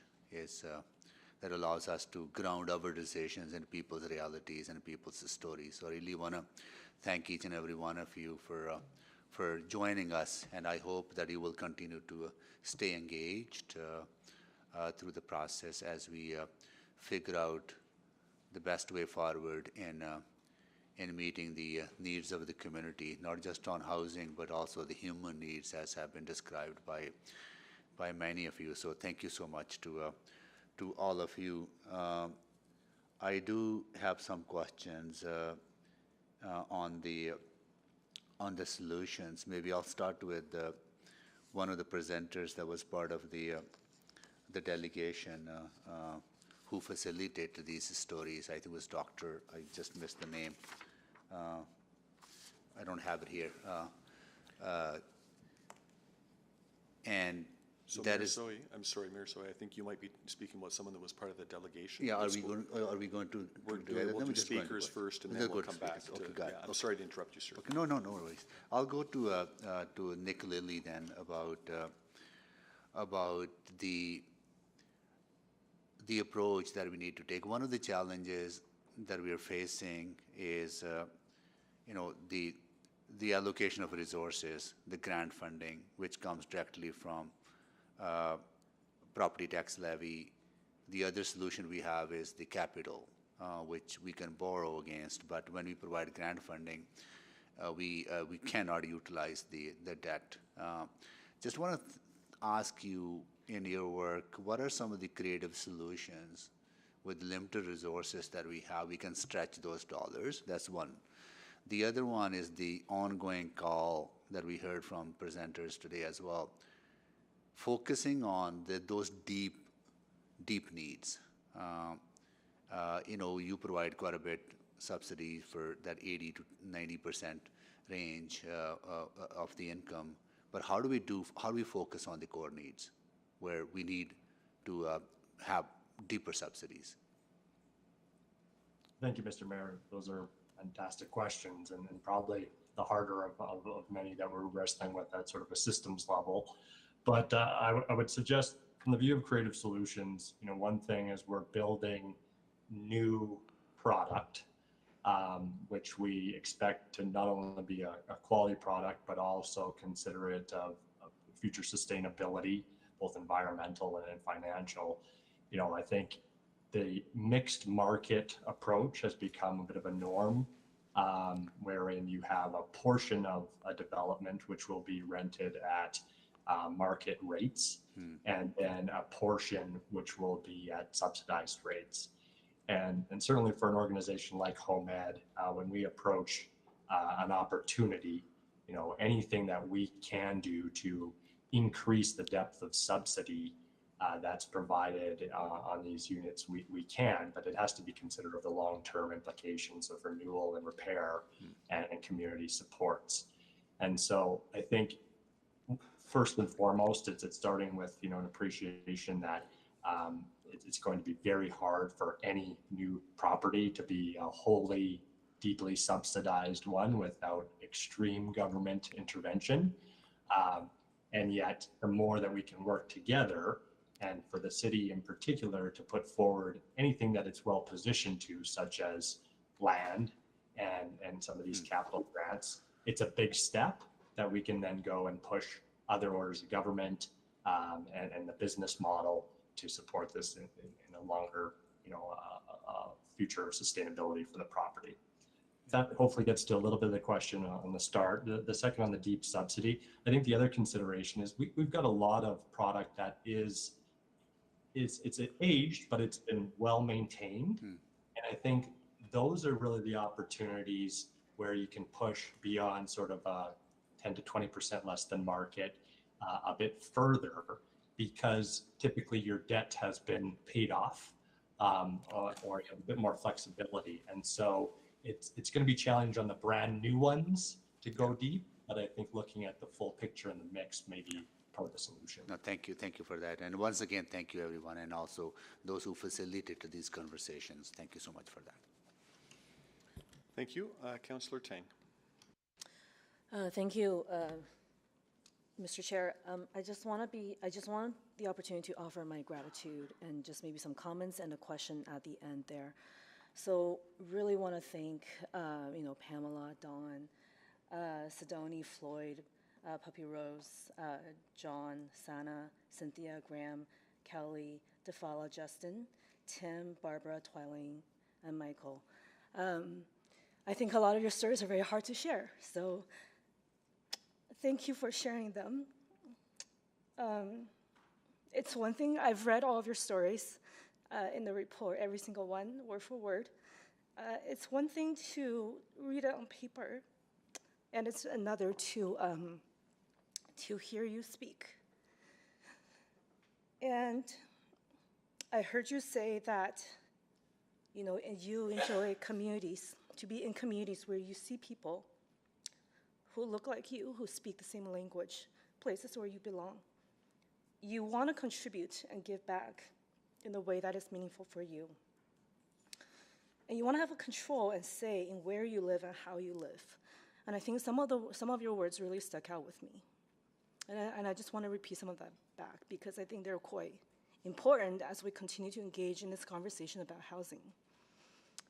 Some of you said that, being an immigrant or being on the street, you're stuck in this cycle of finding what the next step is. And you just feel you're stuck and you're stuck behind. I heard you say that everyone deserves security, love, and support so that people can also give back to the community. You remind us that all of us are 1 or 2 paychecks away from homelessness, and that homeless people cannot be painted with the same brush. And at the end of the day, it's not about a house but a home. And I think that's a really important point for all of us. And, and I really appreciate our service providers here also to share some of their feedback. Ali, I know you're very connected to the community there. And of course, Nick, to offer, perspective from home ed. And I think these processes of involving people with lived experience is really critical. And I hope we do more of this. And I appreciate the format that you found a space where you can feel comfortable speaking. There's many of you, and while I have questions for every single one, I don't think I have time to get to that. So maybe I'll just have one, perhaps two. Maybe I'll just, and I don't know who's the best person, so maybe I'll just name Justin. But if another person wants to just chime in with your answer to this as well, I'm interested to know if this is the first time you shared your story to people who are making decisions. Did the format work for you? And do you think it's valuable?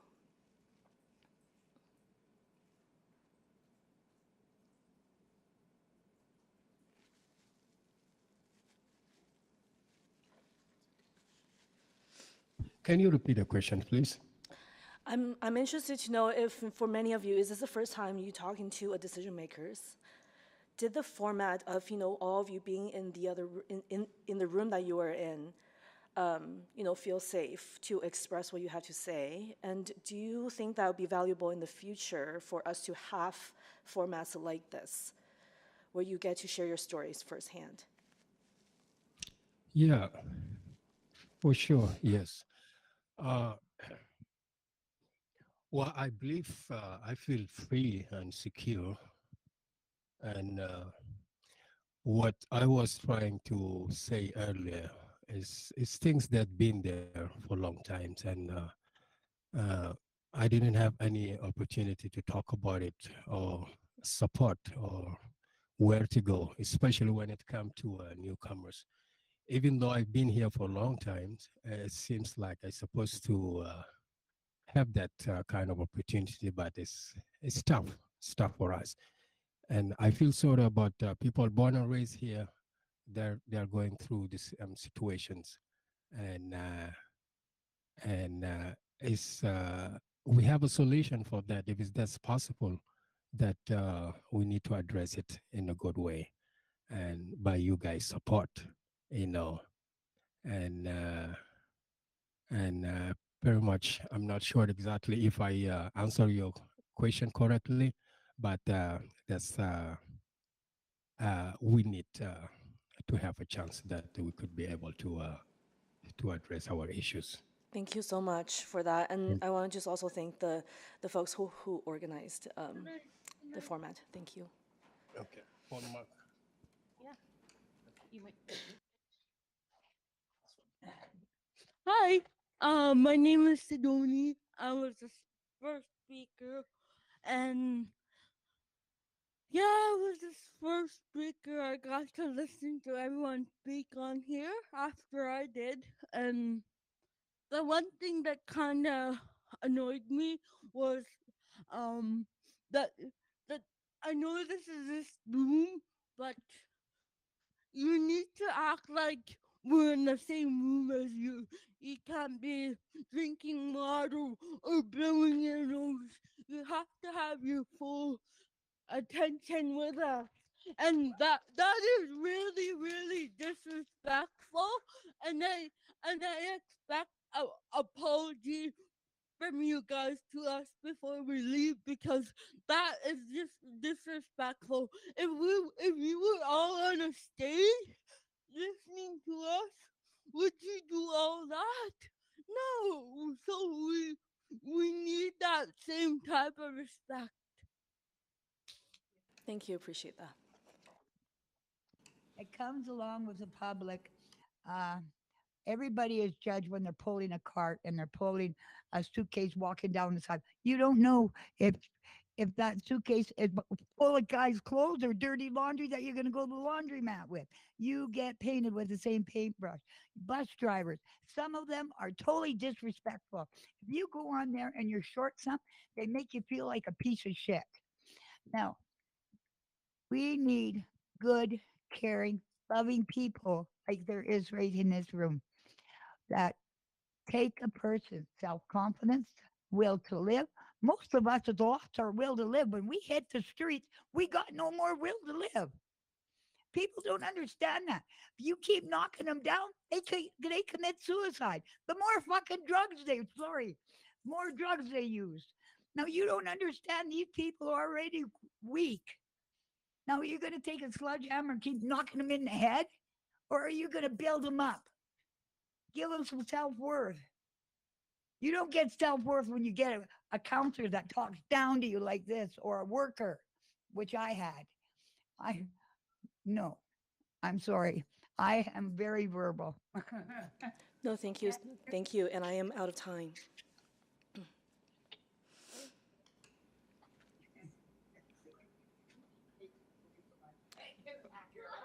Okay, thank you. We'll now go to Councillor Wright for questions. Thank you very much. And again, thank you to all those who shared their experiences and their lives with us. And my apologies if I did anything to offend or disrespect anybody in the room. Again, I think it's taken courage, and I do appreciate that you shared those stories with us. And because of that, I do have a question for Mr. Mahdi with the multicultural health brokers. Because we've heard so much of these lived experiences, I'm just wondering, our administration report says that they're going to continue using our Insight community surveys to gain feedback. Are you working at all to provide feedback from the perspective of people that you serve? To provide that lived experience back to the city?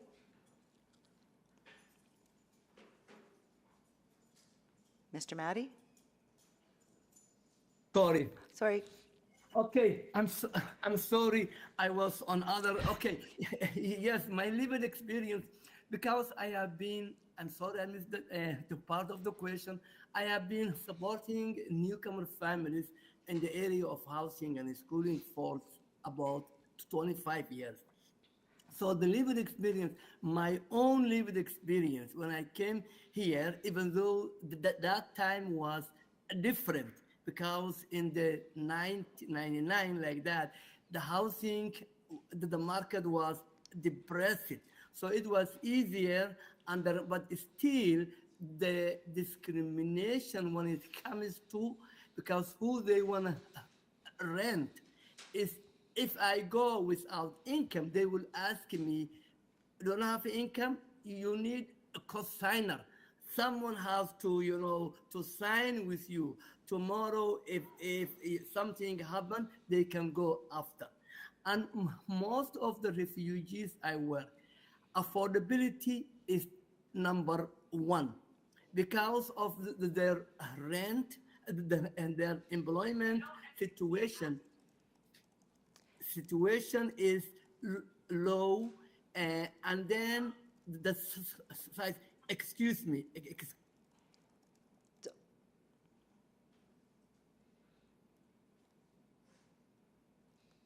Okay. He's had to tend to something else, I guess. I'm sorry. And so because of the income, employment is there's no job, so people can't afford. They have to skip meals in order to get shelter. And the other thing is that the refugees, on average, the family size is 8, 9, sometimes 10.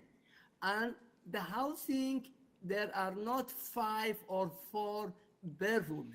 And if they wanted to rent an apartment, sometimes they have to hide family members. They have to cut, say, I only have 5 or 4, because the landlord might not allow to have this overcrowded. so that they might leave when they completing the housing application, and some of the family members.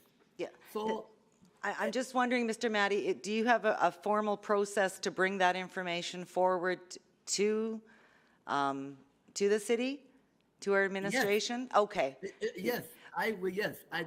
Yes, I can. Okay, because I just didn't want us to be relying on those online Insight community surveys, although, you know, I do think there's some benefit to them, but I think these actual experiences and that. Honestly, this is my day-to-day work. Yeah. I received it at the African Day Gala. I think that the mayor was there left.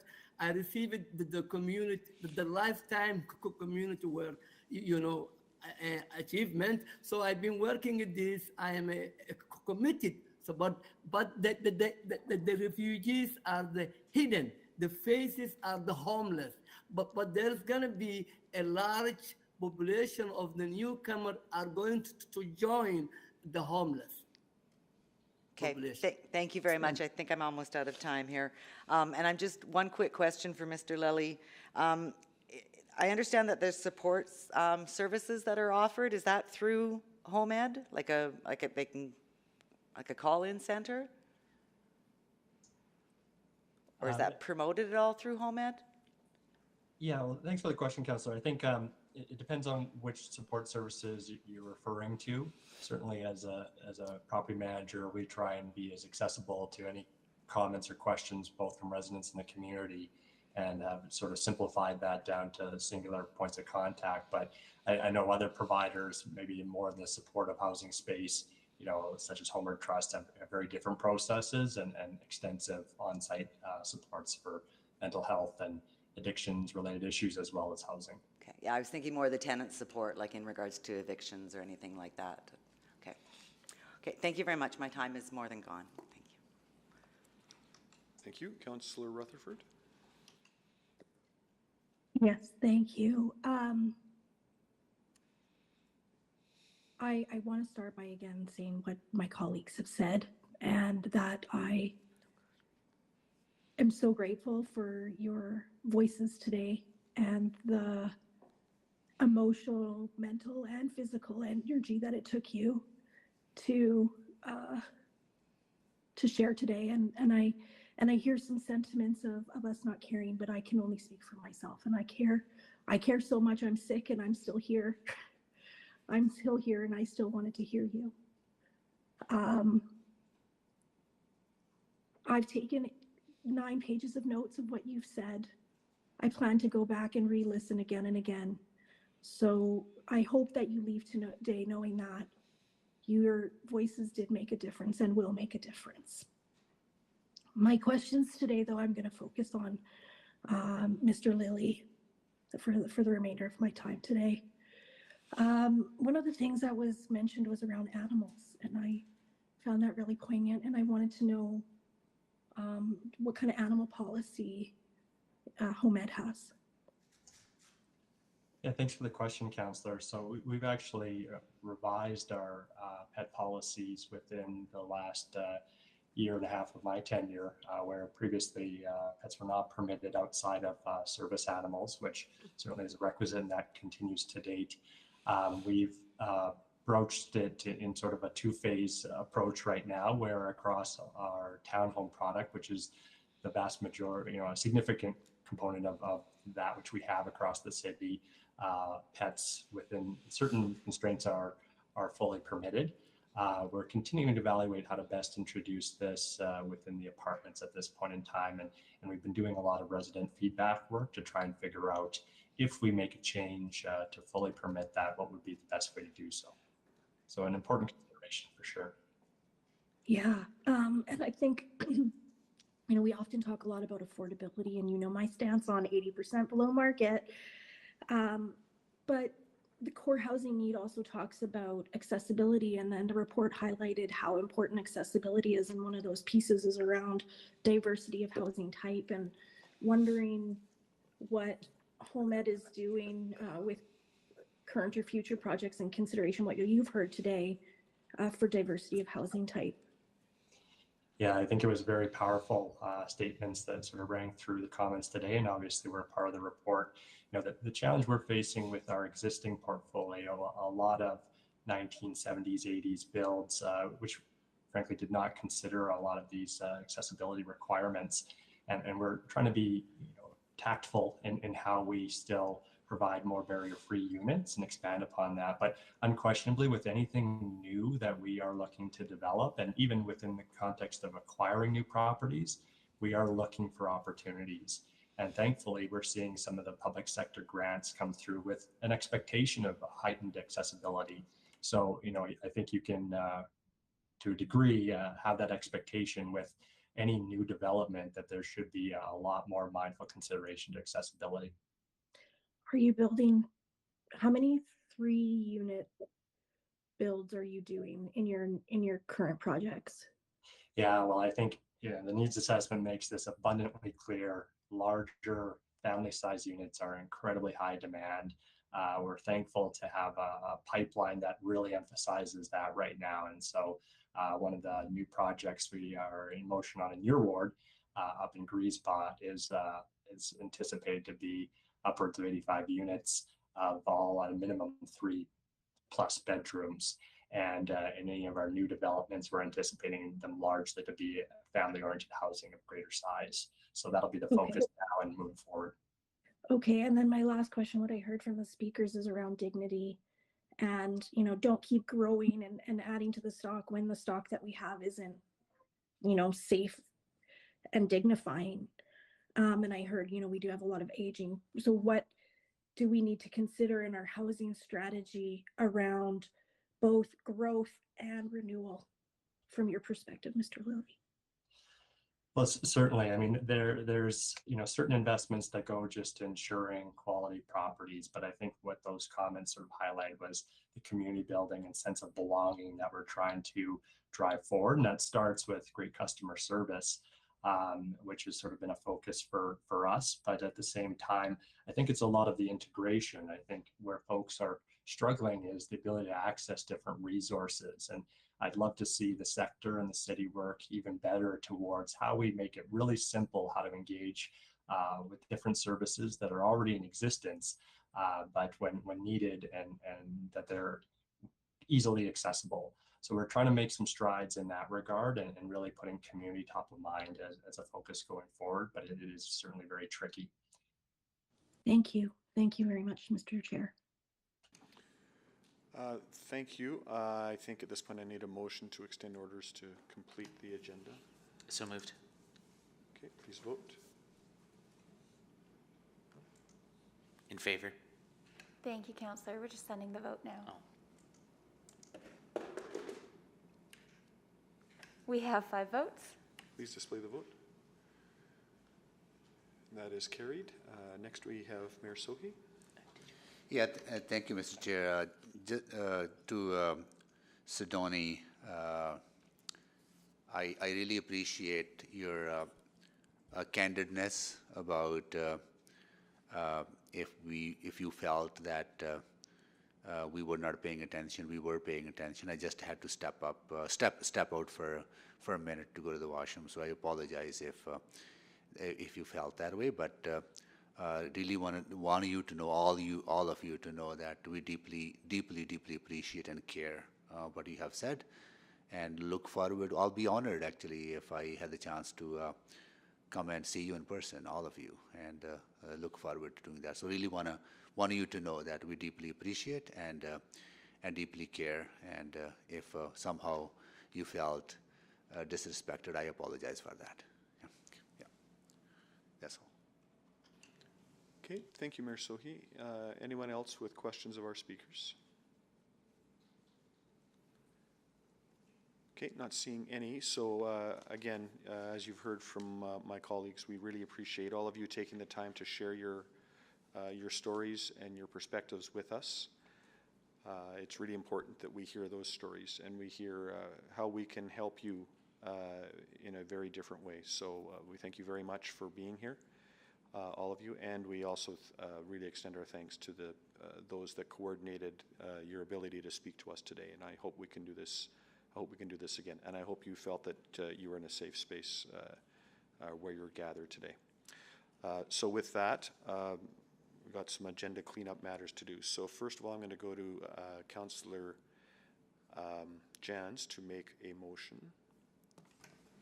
Thank you, Mr. Chair. I move the following, and I'll look to the clerk for confirmation, that Community and Public Services Committee waive the rules on providing notice of motion as set out in Section 32 of Bylaw 18155, Council Procedures Bylaw, to allow Councillor Cartmel to make a motion without notice regarding changes to the Community and Public Services Committee meeting schedule in October 2022.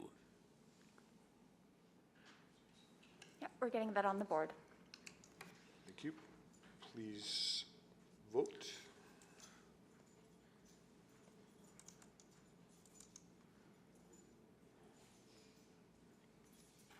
We have 5 votes. Please display the vote. That is carried. So with that, I will move that the orders of the day for the October 14th, 2022 Community and Public Services Committee be amended to begin on Monday, October 11th, 2022 from 9:30 to 5 p.m. with continuation on Friday, October 14th, 2022 from 9:30 to 5 p.m. So the effect of this motion is to start our meeting on the Tuesday of that week and continue on the Friday of that week. Please vote. In favor. Thank you, Councillor Jans. We have 5 votes. Please display the vote. And that is carried. I will then move that we postpone this item to the, and that is the Community Services Report CS 01088. And we postpone that to the October 14th, 2022 Community and Public Services meeting, which will actually begin on October 11th. I know that's confusing, but we will, the effect of this motion is we will pick up this conversation on 9:30 in the morning, October 11th. And I'll further add that all of those that were part of the delegation are welcome and invited to come back to that meeting. This is where we will pick up questions of the delegation and dig further into the reports and with reflection on what we've heard from our speakers today, dig into further steps. So really invite you all back, and hopefully you can accommodate that in your calendar. Please vote. In favor. Thank you, Councillor Jans. We have 5 votes. Please display the vote. That is carried. So this committee will begin again at 9:30 on Tuesday morning, October 11th, and continue that Friday, October 14th. Just to be crystal clear, are there any motions, or pardon me, notices of motion or motions with a customary notice? I know we did that yesterday, but just in case. Thank you, everyone. We are adjourned.